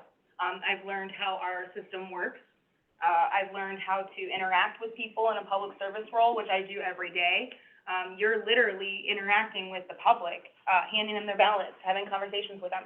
Also, one thing that I wanna say for the record, in case somebody decides to question this, there's not any political conversations allowed once you enter that building. Actually, 500 feet in front of, nobody can wear shirts for people. Us as poll workers, we take our ethics, that morning, Oh, we yeah, take our the oath, that we don't discuss politics, we don't, denounce anything. We simply just hand them a ballot, and if we do, our presiding judges will kick our butts right out. So it's not like this is, Let's touch on that real quick while she's here too, 'cause I had someone ask me this. When they come in to vote, they sign in to vote, they sign in, do the people there wait for them to say, or do they ask them which ballot do you want, or do you look and see what they are and just automatically give them whatever they did last time? No, anyone has the right to pick their own ballot. So anytime it's up to the coming in. people, the poll workers don't tell them, oh, here's your ballot, they have to ask at that time. If you walk in and say, I want a Republican ballot, or I want a Democratic ballot, or I want an issues-only ballot, that's what you get. Okay. If they don't say anything, does somebody just hand them something? I think that's the question. They have to We have make that. a choice. Okay, all right. that's like the first And they have station to when mark you walk their in. Okay, I think that was the question. Yeah, that's the question, 'cause I've had people say, oh, I didn't see so-and-so's name on there. Sure. And it's like, well, you got the other ballot, and they're like, well, that's what they gave me. Well, did you ask for it? Well, that's what they gave me, we've heard We've that had before. people come in the past, that if they did receive a wrong ballot, and they look at it and say, well, these are the people I want, and they come back up to you're allowed to issue them up to 3 ballots. Right, and they can ask for whatever ballot they want, there's no discrimination, if they say they want this one, and they voted one way for 50 years, they can still get that without any question, and no penalty. I think that's gonna be the case quite a bit in this election. Which is why we need poll workers. Right. I mean, I'm just gonna be honest, Yeah. I don't know what to say. I'm trying to be as transparent with everything as I can, but it's their decision, so. Martha, you, My apologies, Mr. Danzo, you are correct. I looked it up, and it does have to be passed by the Board of Commissioners before the appointing authority can decide to do that. But once they pass it, absolutely, we'll do it. So all of this section does of the revised code that we have noted in here is, once it's passed, allows the appointing authorities to just determine whether they wanna do it or not, or allow the pay or not, and how they do the process within their own department. But we already have the process here for you, so. well, this is something we're gonna have to get on right away, 'cause she is coming up with less than 50 days from election day, and these people need to get trained if they're gonna do it, they need to sign up, department heads need to be able to budget for that day on who's gonna be short-staffed, who's gonna have to be reassigned for coverage. This isn't something where they can come last minute and say, oh, by the way, next week I'm doing this. This is something we need to get on right now to give Edria the chance also to make sure they've got enough people in from enough affiliations or whatever to handle this workload. So, like I said again, I wish we had a quorum here today to talk about this more, but I'm sure this will be discussed tomorrow. Yeah. And I'm glad it's at the end tomorrow. That will be something I'm sure will be discussed, and hopefully the other commissioners are listening, at least aware of No, this. we'll change the question. And read this, and again, read the ORC themselves and do the research themselves. I would ask that you leave one of these, if you could. I have it, and I did email it to each and every. That's perfect, then, as long as it's emailed, And I then, have a printed copy. yep, then they can do the research on their own and make sure they're fully prepared for tomorrow. And then I will follow up with Edria's email with the policy that we created, so that way you guys can preemptively look at that, all three commissioners, and know that your bases are covered either way, should you choose to vote for it or not, your choice. I think all the department heads, we are willing, you know, to work with, if they have any questions, work with them, but they come first. They have a right to decide. I can't let you guys off this day because we're understaffed. You know, they can sign up with us, but if they're understaffed, they could deny that. Right. Stop turning that around in 24 hours. CPRE, I both of them, for everything they've That's done. impressive. No problem, it's for the best, honestly, I think it's for the best of Trumbull County, that's just my personal opinion, so. Right. Everybody should be aware and engaged and do their civic duty, and Absolutely, if there's a county employee that doesn't vote, shame on you, because you got it. you got no room to bitch about anything else that goes on. Everybody. Everybody, yeah. Everyone has a It's our voice. duty, women didn't have right to vote until what, 1948? 23. 23, okay. 23, somewhere around there. Come on now, I thought you would know the exact date and I know. legislation. You're letting me down here. It was I know, I'm sorry. 1920. Between the apiary and the voting, I've been a little bit off my, you know. Beth, I'm sorry for lying to you about what time. You got it. I knew it was in the 20s. 20. During the pandemic. I thought it was 28. Well, and we were trying to do the anniversary stuff in 20, and we got messed up Right. because of the 20. Yes. Okay, let's move on from that then. Thank you so much. I think you're gonna get a bunch of workers if this goes through. Hopefully the other commissioners do the research and we'll be able to make an educated vote tomorrow. I appreciate your support. Okay, we're gonna go to Beth, because she's got a previous engagement. She just wants to talk about hydrilla real quick while Bill Danza's here. If we can talk about, Just let Bill talk. Sorry, Beth. just wanna see if you had any input on the hydrilla thing, so we can get, Yeah, Bill Danzo from the prosecutor's office. We're working through that. The commissioners should have a response from us very soon on it. okay. And what that is, they're looking at legality of us getting involved and kicking in money to pay this aqueduct to go out there and treat the lake before we miss a window of treatment this year and then have to spend more money in the future. Bill, do you need anything else from us? The only thing that I would ask is, I heard at one of the meetings that I was at, that there's been extensive conversations with ODNR and with the Army Corps of Engineers.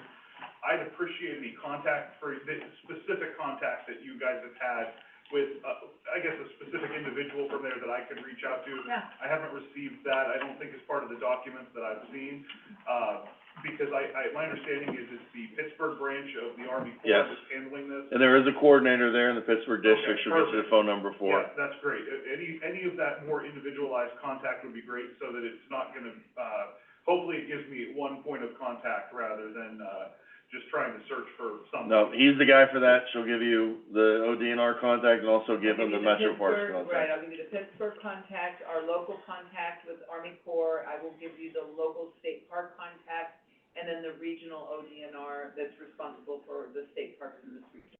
Sure, I So I'll give appreciate you that. 4. Okay. We'll see how the responses happen with, Army Corps. And if you have, Yeah. if it takes 2 to 3 days, let me know, because I will Okay. make some follow-up phone calls and. Well, yeah, we'll try to get whatever information we can, and then, ultimately, see who we can make contact with, and then, see what the, what responses we can get out of all of them. Right, now we got the Gerard corner down there with the 4 from Gerard at the end. Let's give Gerard some love now. I'm sorry to make you wait. What can I do for you, Service Director? Yeah, I'll let Jimmy speak to the specifics, but in general, and it's come to my attention, we've had some issues with our EMS service. So we use a private company. I think everybody's aware of the shortage of paramedics in the area. They're all working way too much. And so, Gerard, we're fortunate enough to have all of our firefighters are trained as paramedics. We do have equipment there, but we do not have a squads. And so we're currently we're doing a feasibility study and trying to convince our council that, it's for the safety of our community. We've been taking some stats since last May, and, the response times just aren't acceptable. We had a call yesterday that was, our residents waited almost 40 minutes. So these are not acceptable for any kind of BLS calls, let alone ALS calls, when people's lives are at stake. So we are here to respectfully request an application for ARP money. Our understanding through our George connection was that there was some money that may be available. So I'll let Jimmy speak to experience of the fire department. So, as Safety Director Ponzio stated, we're having some issues in that department, and getting the resources to a scene in a timely manner. As you also stated, our entire department, 13 members, we're all paramedics. So we are still providing ALS care, but we are not able to transport for definitive care. To his example, waited 40 minutes yesterday for ALS care to arrive to transport to the hospital. So basically, we're trying to solve this problem. It'll be a better service for our residents, quicker response times, quicker transport times, and actually financially would save our residents a significant amount of money. So you're requesting to get back in the ambulance business Yes. yourselves? Absolutely. Yes. And you need an ambulance to do that? Yes. Absolutely. So, I did bring a copy of the specs, of the quote from our vendor, just to show, what we would need. And this is a cookie cutter ambulance, no bells and whistles aside from paint graphics. It's cookie cutter. We're not looking to customize anything like that. So yes, we're here to respectfully request an application. We tried going online, couldn't find the application online. When we closed, Martha Yoder, Trumbull County Auditor, when we closed the portal and we had that deadline, we stopped accepting them through the website. Okay. If you give me a card, if Mr. Malloy is amenable to me going ahead and getting their application. Absolutely. If We you did give- say, we set precedent earlier that any, townships, municipalities that didn't get a grant, and we wanted them to get it in, we reached out to a couple ones. I guess we overlooked in a sense, Gerard, you did not have a request, and from what I understand. That's correct. So they kind of qualified under that blanket thing that Commissioner Cannon-Lace and I said, let's reach out to the ones that didn't. Someone had to be last, and I guess it's you guys now for right now, until someone pops up somewhere, Lordstown or whatever. But I would say yes, get the application, she'll walk you through it. Thank you. We put it in the maybe column, which is the top of, after we get through the ones we have Right. here. Right. And so this isn't something that's gonna be addressed within the next couple of weeks, but it is something will be addressed within the next couple of months. But you'll be at the top of it with ambulances. We have 4 other ones that are requesting ambulances now. So we have not got a response back from the attorney, whether that's, We haven't submitted any of those, they're still, I think that, like, the one is, I'm sorry, Martha Yoder, Trumbull County Auditor. The one, I think is, let me look, I think is the next one down to be submitted. right? But we're not quite ready to start submitting again. So what we're doing is giving the, outside legal counsel, we pass, on to them the applications, a few at a time, as she's reviewing them. I think the next one down to be reviewed is an ambulance request, so that'll give us an idea of whether those things will be permitted. Qualify or not. Right, yeah, it is. McDonald's, no, that's not, I'm No. sorry, it's not the next, it's Champion. Champion is the next one, that's 2 down, so it'll be soon that we'll have a really good idea of whether that's gonna be eligible under ARPA. So at least you'll have We got that. Champion, Bezetta, Johnson, Baby, Braceville, and then, and you guys. So that's one thing we're gonna look at too. You've got a quote there. When she does make a ruling on the first one, I'm gonna ask that you get with the chiefs of those other municipalities and see if there's a way you can do like a 4-for-1 deal to get the price reduced for all of us. Right. Seriously, I mean, that's something that, if we order 4 ambulances at once rather than order one at a time, Right. why reinvent the wheel, and maybe you can shave down money on the price, for all of us to save some ARP money to maybe provide another ambulance for someone else by saving money. Yeah, which this is, state pricing already, but. What are you at on that, Martha, you're Trumbull County Auditor? So the base unit price is, $146,450. That's Yeah, we're like 153, right around that 153 ballpark, is where so. we've been, what people, so it'll be. Well, yeah, that, added on to that would be, power cut, power load system. But that's essentially the industry standard now to cut down on comp claims. We just bought one for Johnson, $26,000 Yeah. bucks, Oh, yeah, they're so. pricey. And then also in this quote, like I said, graphics, paint, a cardiac monitor mount, and oxygen mount, so those are essentially Yeah, you're a little different. The other ones are trying to upgrade ambulances, so they already have that equipment. They're just gonna repurpose in a new ambulance. Yeah. We're starting all over. You're starting out from scratch in a Yeah. sense, so yours will be a little bit different, Mhm. which we'll review. I mean, I have no problem with it. You're still under 200 grand with all this stuff that way, so I would imagine that's reasonable, so. So, Martha, you're Trumbull County Auditor, so next step really is gonna be that I need to get you the application. And what I would say is the specs, the things that you have, you'll wanna attach that to the application as well, and email that back. I need just a card from you guys and, of where to email it, and I'll email it to you.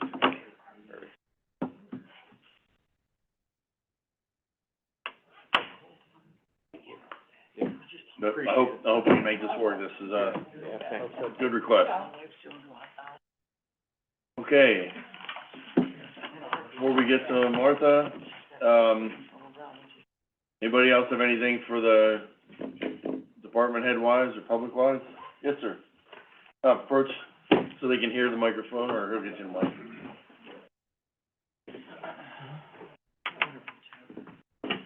Ed Randall, Howland resident.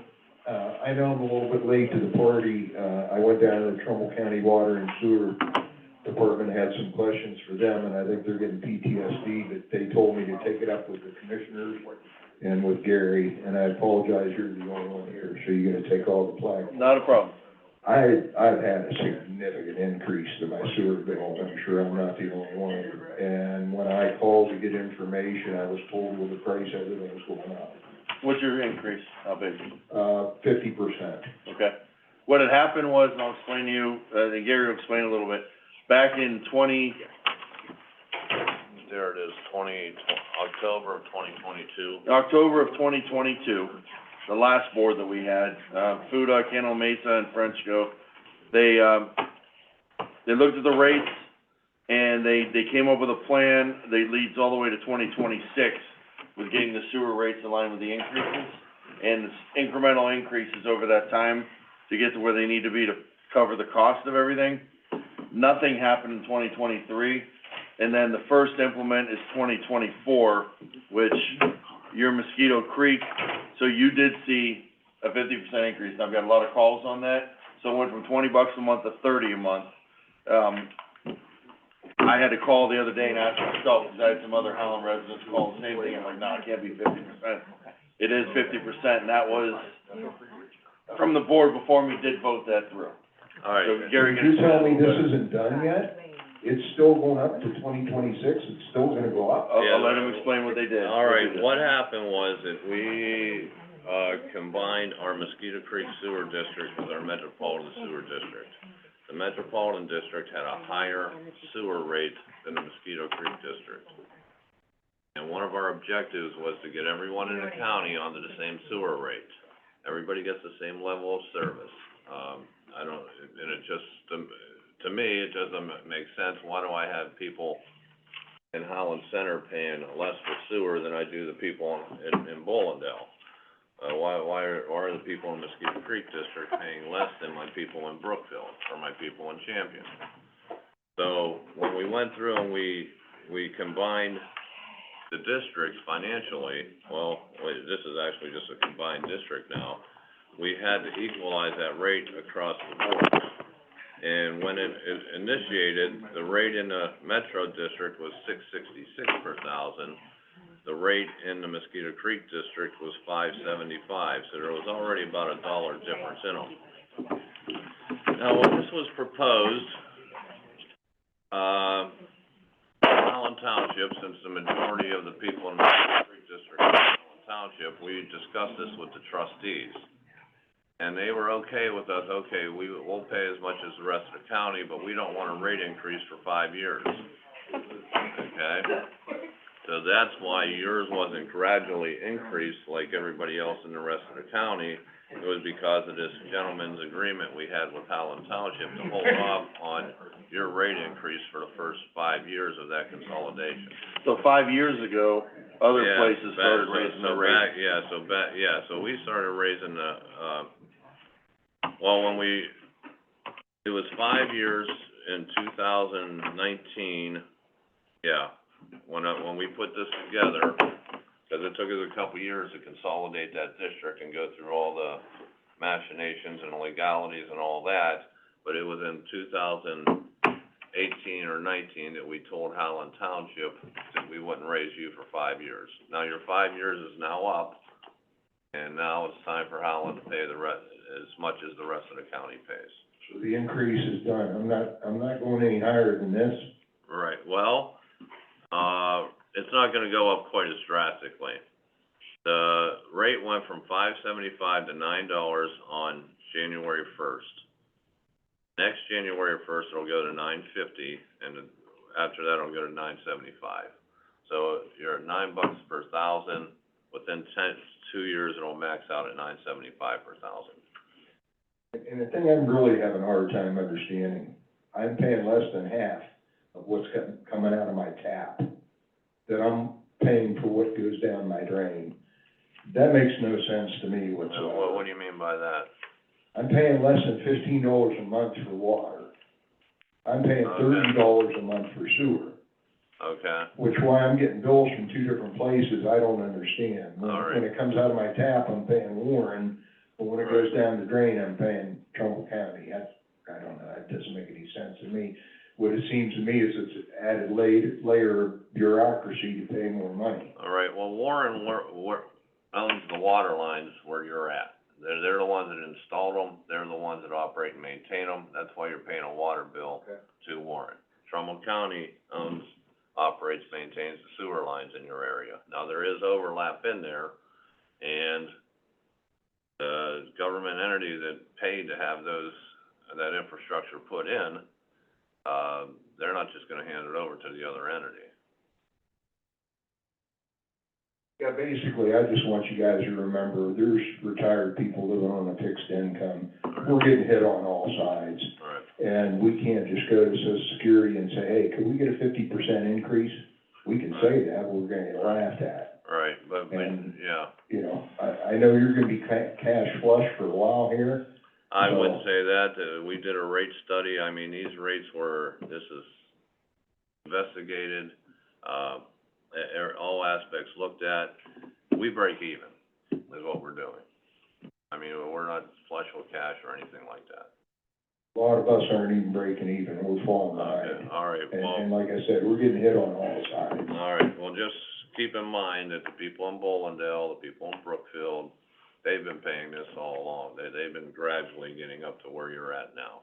So you've had you've paid less money for sewer than the majority of the people in the county. So far. I don't feel like I was getting a break. All right. But I appreciate your time.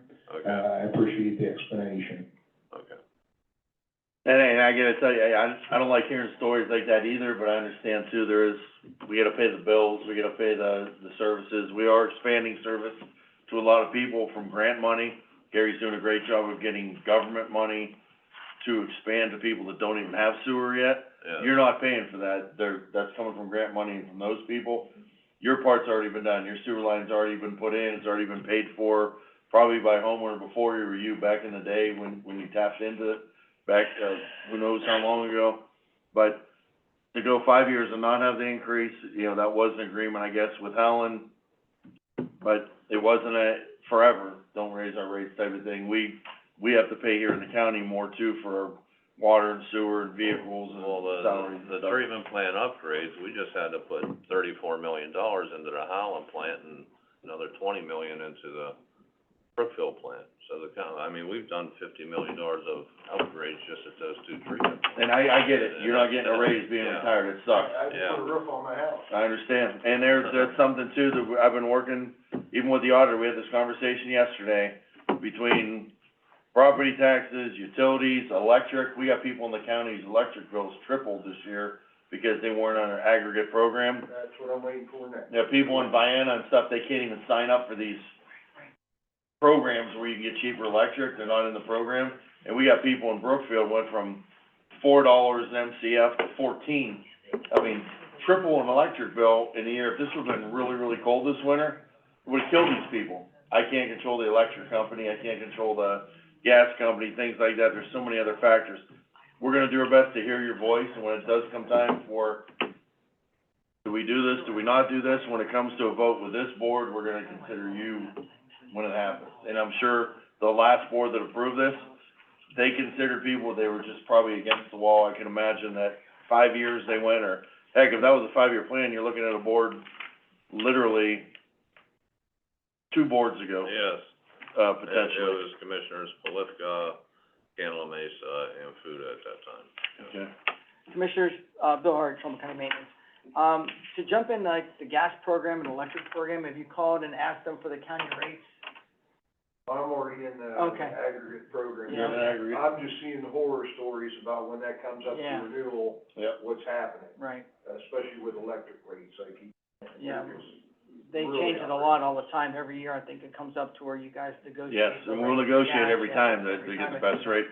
Now, since you had a question on that, hang around for a minute, because I'm gonna go to Martha now, because I've had a lot of questions this week about the property values. And we need to dispel some rumors, get the facts out for the public, and let them know how they can appeal, what the date is. Property taxes are going up, there's been a review, the state mandates it every 6 years. Martha, take it from there. This isn't your office doing it, it isn't Right. our treasurer doing it, this is the state telling us we have to do this, and explain who does it, how they get the values, and how people, if they think their rates are wrong, how they can contest it. Just a second, sorry. So mass appraisals are done throughout the state every 6 years on a cycle. And this is by statute, it's not something we make up, right? Mass appraisals, just to give you an idea of how this works, we have over 144,000 parcels of land in, Trumbull County. During a mass appraisal, we have a contracted appraiser that goes out and they have eyes on every single one of those parcels. And what they're looking for when they do those eyes on is any changes that have occurred since the last mass reappraisal 6 years ago. How do we come to picking that appraisal that we got? Because people ask me that, like, how do we pick that? Well, I will tell you, first of all, that happened before I came in, because Sure. it started in 21. This is the appraisal company that we've utilized since 1993. They're called Integrity Appraisals. They are utilized not just by our county, but by, Mahoning and, Ashtabula and Geauga and several other counties throughout the state. Just so you understand, there's only a handful of these companies that do mass appraisals in the state of Ohio. All of those have to be approved by the state. We can't utilize a company that's not approved by the state. Gotcha. All right, so they are a vendor that we have used, as I said, for 30 years. And it was decided upon before I came into office. They have an excellent reputation. These are not fly-by-night. This is not somebody putting out a sign, I can do appraisals for, it's just, this is who we have picked over the years. Could we go to a different one? Absolutely. There's a few more out there, but this is one, the benefit of utilizing the same company is these folks know these properties because they've been doing this for 30 years. So when you are visiting that same property over and over and over again, you know that you have, first of all, you have the information in front of you, but you also have the knowledge in your head. So there's a benefit to utilizing the same company over and over. All right, so, back to how this happens. There is a cycle that we're on every 6 years. Not every single county gets done in the same cycle, so we're split, right? And we happen to share the cycle with Mahoning and Geauga right now, so just for informational purposes, because you're hearing about that. Ashtabula, to our north, is on, a slightly different cycle, but they're doing the triennial update, which is not eyes on every property. It's actually a percentage that comes down from the state that has to get applied to the property value. So we got an appraisal here now, and then in 3 years from now, we'll have do the a state triennial, right, or they'll the do rates may go up again by the or state. they may go up or they may go down, depending on what happens to the market, because all of this is market driven. All right, so all properties are looked at for changes. They don't go inside, right? This is how it's different from a fee appraisal like you get when you get a mortgage or you're, buying a property. Fee appraisals cost a whole lot more. When we do just and I was trying to get the actual numbers, that's why I'm looking at my phone. When we do a mass appraisal, it's about, it's about $25 a parcel overall. A fee appraisal, just for comparison, is between $400 to $500 a parcel. So you can see that if we've tried to do 144,000 parcels in a All right, mass so this company appraisal, goes out, they look at all 144,000 parcels, right. then they give you the data, or the data goes to the state? Well, it's both. All right, it's entered into our CAMA system, which is the system that does the process. It's a computer system for property appraisal. So all of that data is entered into that, and those values go to the state for tentative approval. That's what we did in September.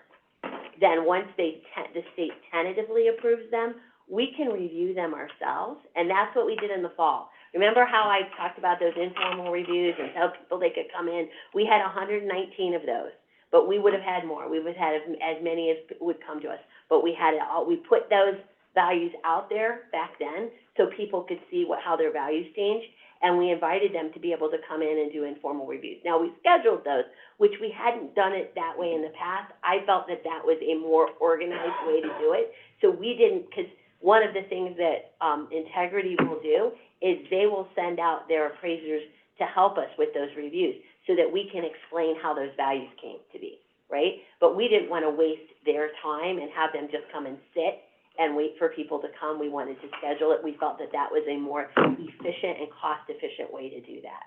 So we did that. We did 119 reviews. Of those 119 reviews, we had 35 that we made changes on those properties. So we do make changes. And then those values with those changes were then submitted in an abstract to the state. Once that happened, after we submitted the final values, we also, waiting on the results from the election, because we had to wait on those for the final levy rates, we submitted an abstract of all the tax levies to the state.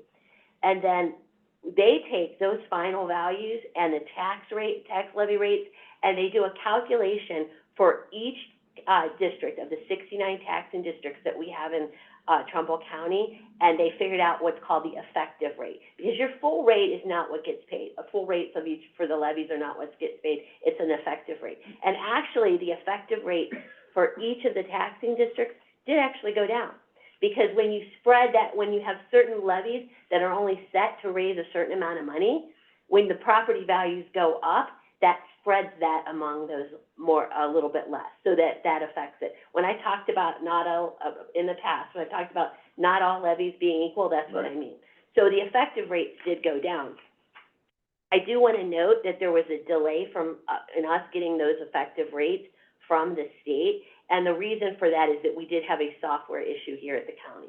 So there were some things that we had to work out with our software provider, and we've worked those out, we got approval from the state. But it did take a lot of time, a lot of headaches, and maybe a little bit of yelling from Tim Hannaford.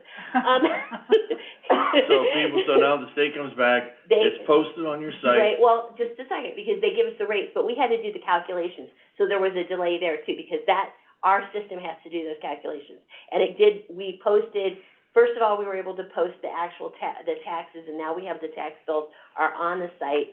The treasurer is getting ready to send out the paper bills, but people don't have to wait for those paper bills to pay their taxes. Are they still paying the paper bills on taxes last year, so this won't be in effect until next year? Or are they seeing the increase in their They're taxes seeing the right now? increase now, because it's the appraisal that the mass appraisal is taking a snapshot of what the value would have been on January 1st, 2023.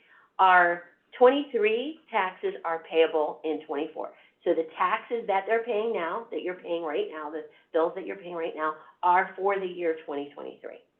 So it's tax year 2023, Right. payable 24. So that's what that value is. And that's what the snapshot of the value that we're trying to get on the mass reappraisals is for January 1st, 2023. Okay. All right? So those property taxes, so yeah, they did go up, and it's unfortunate, but also valued. It's all based on the market. Your property taxes are based on the estimated market value of your property. Okay, the biggest question I got this week, and I got it repeatedly, is people would call and say, taxes went up, they went up 600, went up 1,400, went up 800, whatever it is. Can I see why it went up? Can I see the forms they used to show me why you're telling me my property went up, so I can see it? And they wanna know, why didn't you mail that to me? Why can't I go online and see, here's the reason yours went up? Because you put a new roof on, because you did this, because you did that. Well, mostly because, first of all, it's market-based, right? They went up because the market went up. That's the short answer to that question. Like the one lady But- called me, she went up, her neighbor went down, she Right. said we're both Ryan Homes, they look exactly alike. Why did hers go down and mine went up, we're neighbors? And that's she can ask that question of an appraiser if she calls in and talks to an appraiser, because they can they can go into the system and identify exactly what. And tell her, so Right. they have a right to know if they do Sure, absolutely. call up there, they can do Absolutely. that. But I'm gonna tell you something, this information has been out there.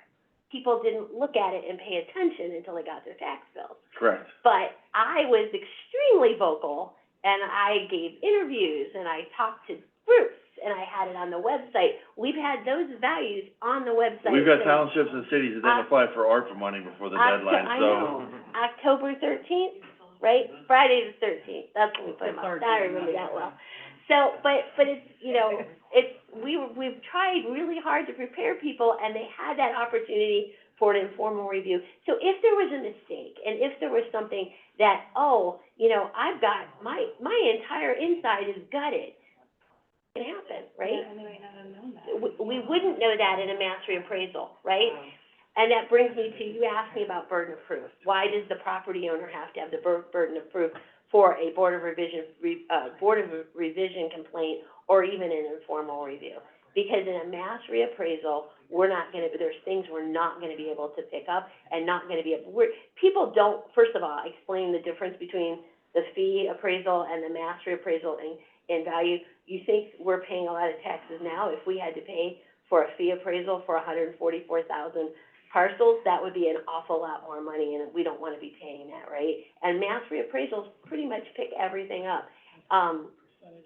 Your error rate is probably about 0.5%, but we're gonna make errors, because it's mass. We're willing to, if there's an error, we're So willing if to somebody fix it. gets their bill now, their fee of, they can apply until when to come in for a meeting They can do to, a Board of Revision complaint form, has to be filed by April 1st. by April 1st. And they can get that complaint form how? They can, online, it's on our website. On the Trumbull County Auditor's website. And absolutely, it's actually on our homepage. We have a list of all of those things, and it explains the Board of Revision, because I put those front and center to make sure people could see them.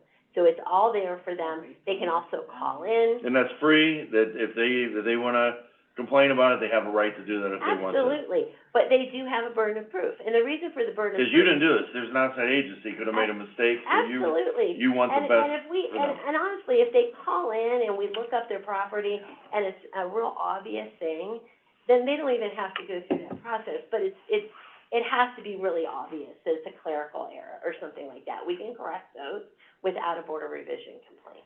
But you also have to know that the burden is on you as the homeowner, because there's things we can't know, so we depend on that proof. And you ask me, why is that burden? Well, first of all, in a complaint, there's, in a court process, it's like they're the plaintiff, and anytime you're the plaintiff, the burden of proof is on you legally. That was a Supreme Court ruling, so it's through case law that they have established that. The Board of Revision, I'll explain a little bit more about that process. People can file those complaint forms between now and April 1st.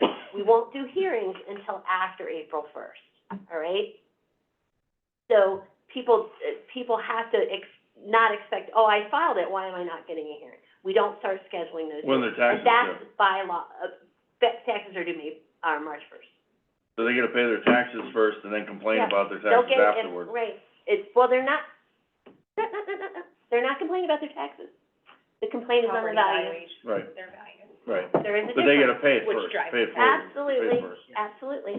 That's just the way it works. And this is not Martha's rule. This is Right. not, I didn't come in and go, I'm gonna do this. Right. This is the state, and I have, And I told people on the phone I that too, if someone has a massive bitch about this, don't call the commissioners, clerks, and yell at them. Yeah, please Don't leave call the your people and yell at you. commissioners' clerks If they have a massive problem with this and the whole structure, call your state representative or your state senator, because they're the ones that made this law that put us on the 6-year rotation. They're the ones that, on the state level, make us do this thing. They're making you do revision. You don't wanna do it, they're making you do it. I am a creature of statute. State law. Right. Yeah. I have no voice in this. I'm an administrator on it. Right. But as an The administrator, commissioners didn't implement a tax increase, the auditor didn't It's all implement a based tax. on the cornerstone of American capitalism. Right. yeah, I mean. But- and honestly, You got a problem with capitalism? you should be happy that your I property, don't. you are worth more, your property. Well, That's a good thing. That is a good thing, if you're selling, you want your property to be maxed out. If you're not And I'll be selling, you honest wanna with pay less Some of tax. the folks that have complained and complained the loudest about this, even going back to last fall, are people that actually benefited from this. Right. There's one person that I know that, because I looked it up, complaining very loudly, paid actually more, and we've had a few of these, they paid more for their property than it's currently valued at. We're actually really conservative on this. The state gives us some leeway on that, so we try to err on the side of being a little bit low if we can, all right? And our mass appraisers do that. And then this person specifically as well, she sold another property prior to buying this property in 22 for twice as much as she paid for it in 2016. Right. So she benefited from this market, And, right? and something too that I wanna publicly state too is, these are all on the auditor's website. Yeah, Commissioners, auditors' employees, our HR director, our planning commission person, you can look up our names on the website too and see how much ours went up. We don't get any break for being a county no, employee. not at all. We don't get any discount because we're the same political party as Martha. You have no influence in any of that type of stuff. I'm going to tell you that we made. Well, I had that call this week we that made you particular- and Martha are friends, you ran together, you're both Republicans. You know, what's your tax rate? I said, go look it up. Same as everybody. And you'll see that mine went up more than what theirs went up on the phone. That's because you live in the rich part of the county. Yeah. Well, I'm gonna tell you that we were really careful. Don't start that rumor. That's the next rumor.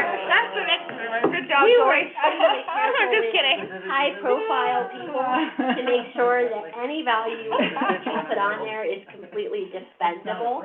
We wanted to make sure we got it right, and especially with high-profile people, either direction, right? Because there's high-profile people that people could think that we're trying to not like do them, Yeah. and there's high-profile people that people go, oh, they just got a pat on the back.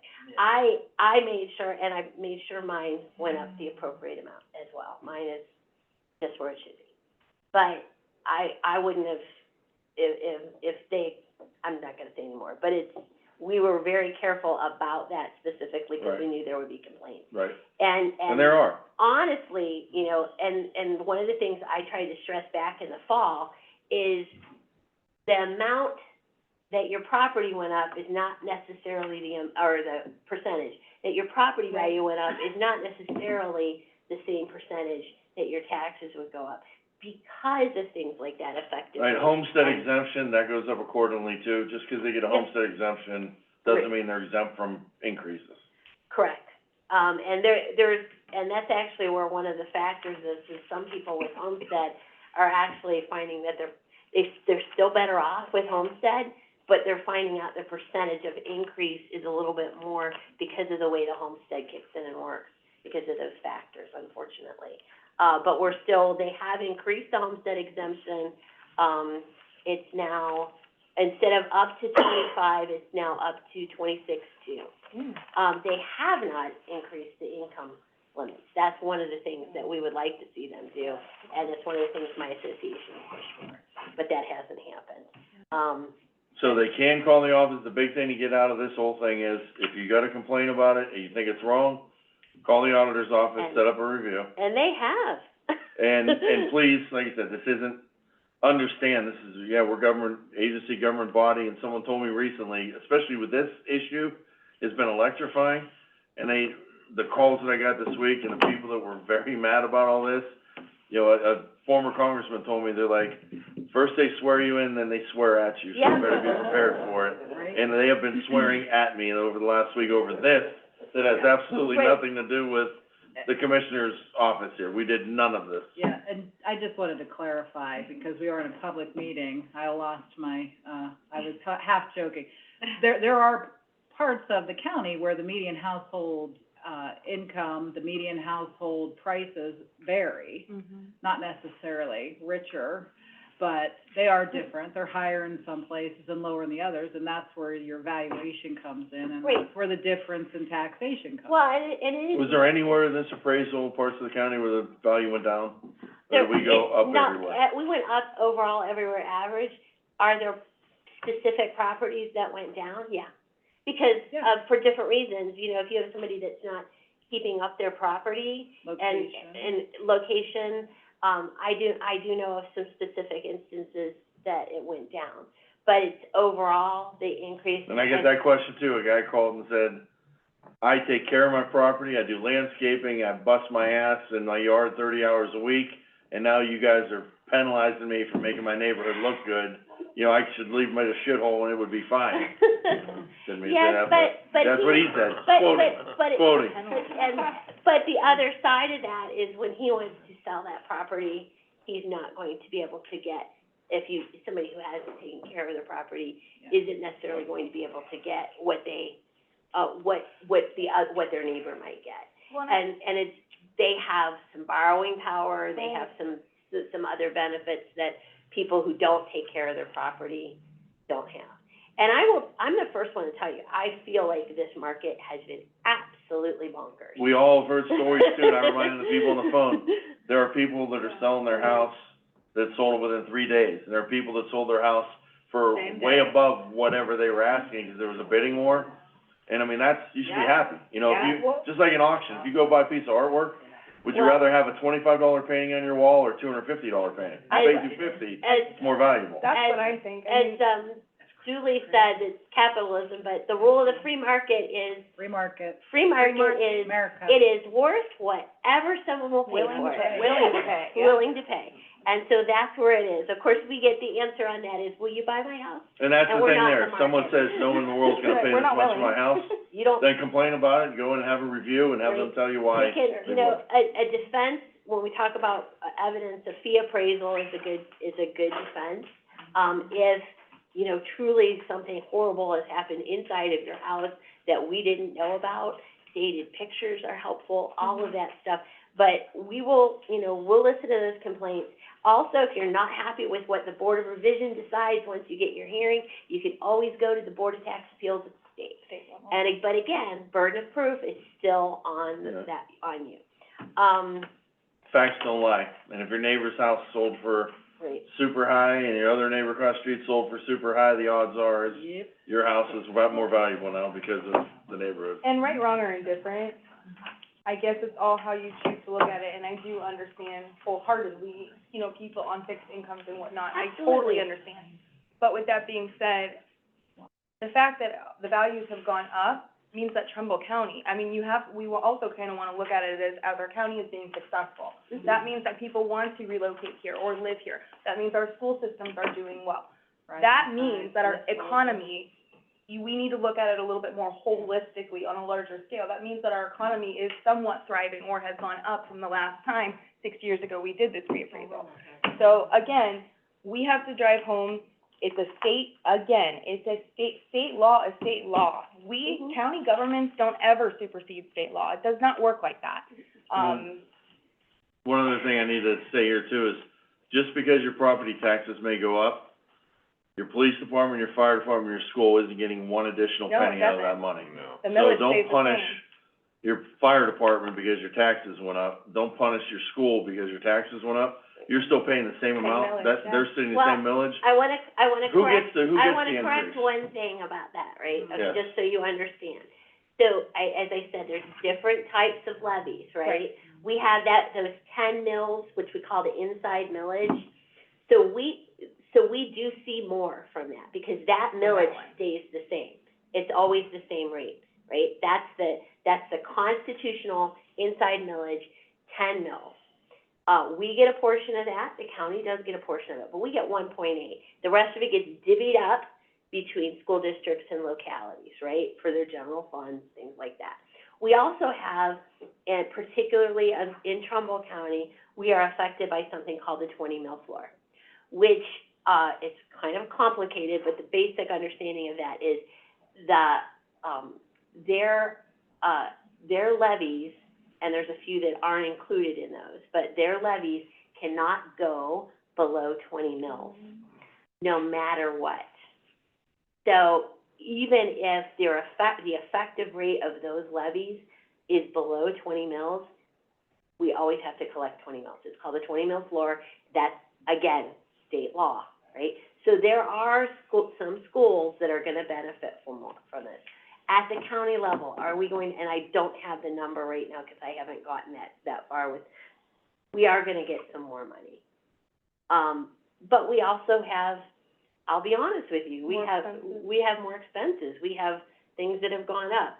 Is that gonna help us a little bit with that? Yeah, but it's not gonna be as much as people think it is. And it's 1.8 mils, which is very low. not a huge amount. And the increase in that is not gonna be amount to a lot. I can tell you, I'll have that information. What for you. percentage of our property taxes goes to the state? None of it, it's all None of it? local. It's all local? It's all local. Okay. But Most of it goes to the schools. most absolutely, and that's another question we get. Unfortunately, the bills that we have available on the website don't have this. Yeah. But the paper bills that you get from the treasurer's office that are getting mailed out, they do break it down. I used to utilize that a lot as a township trustee, because people would come to me and go, I pay all this money, why aren't my roads better?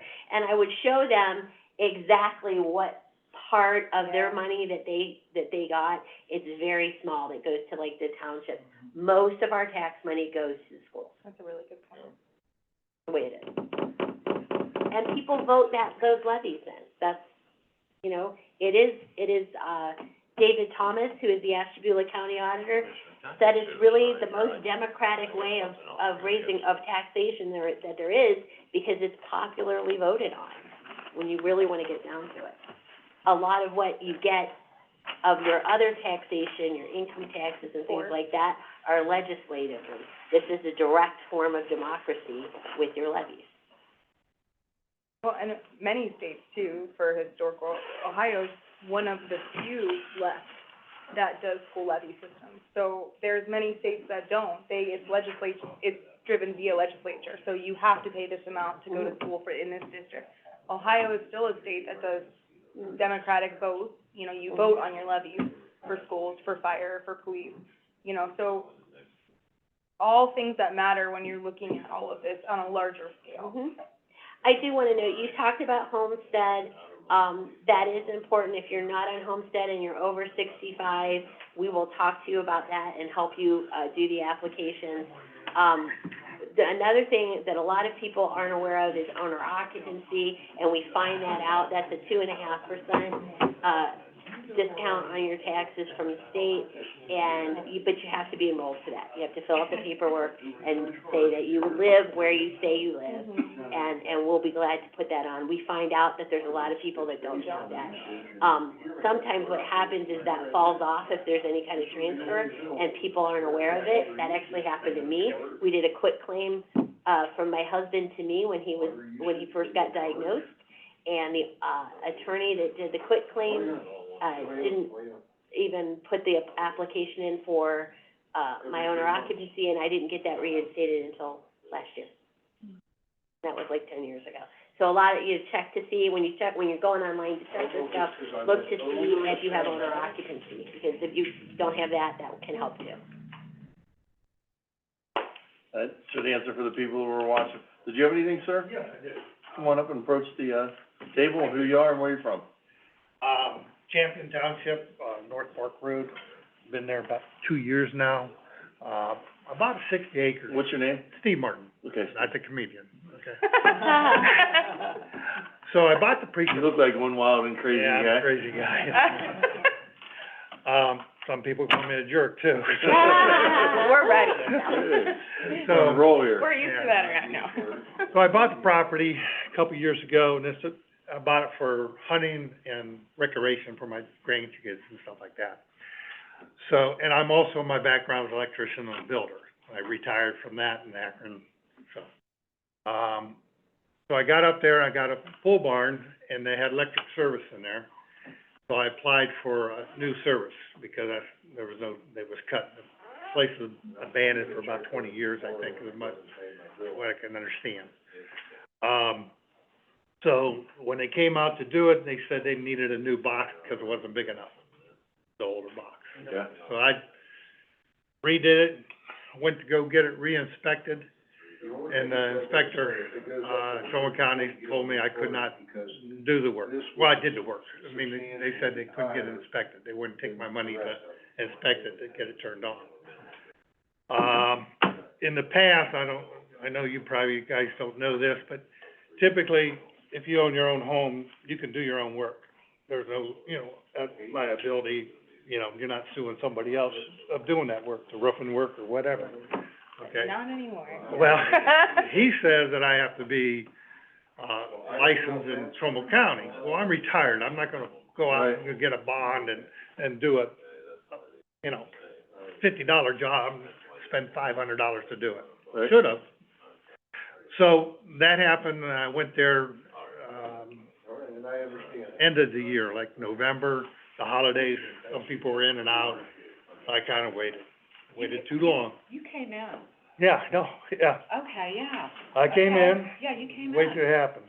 So, Okay. yesterday, at 3:47 in the morning, I got broken into. Oh. Took my side-by-side that's Oh. worth $20,000. Took a brand-new, kid's cart, like a little, Yeah. that they haven't even went to, it's a Christmas present.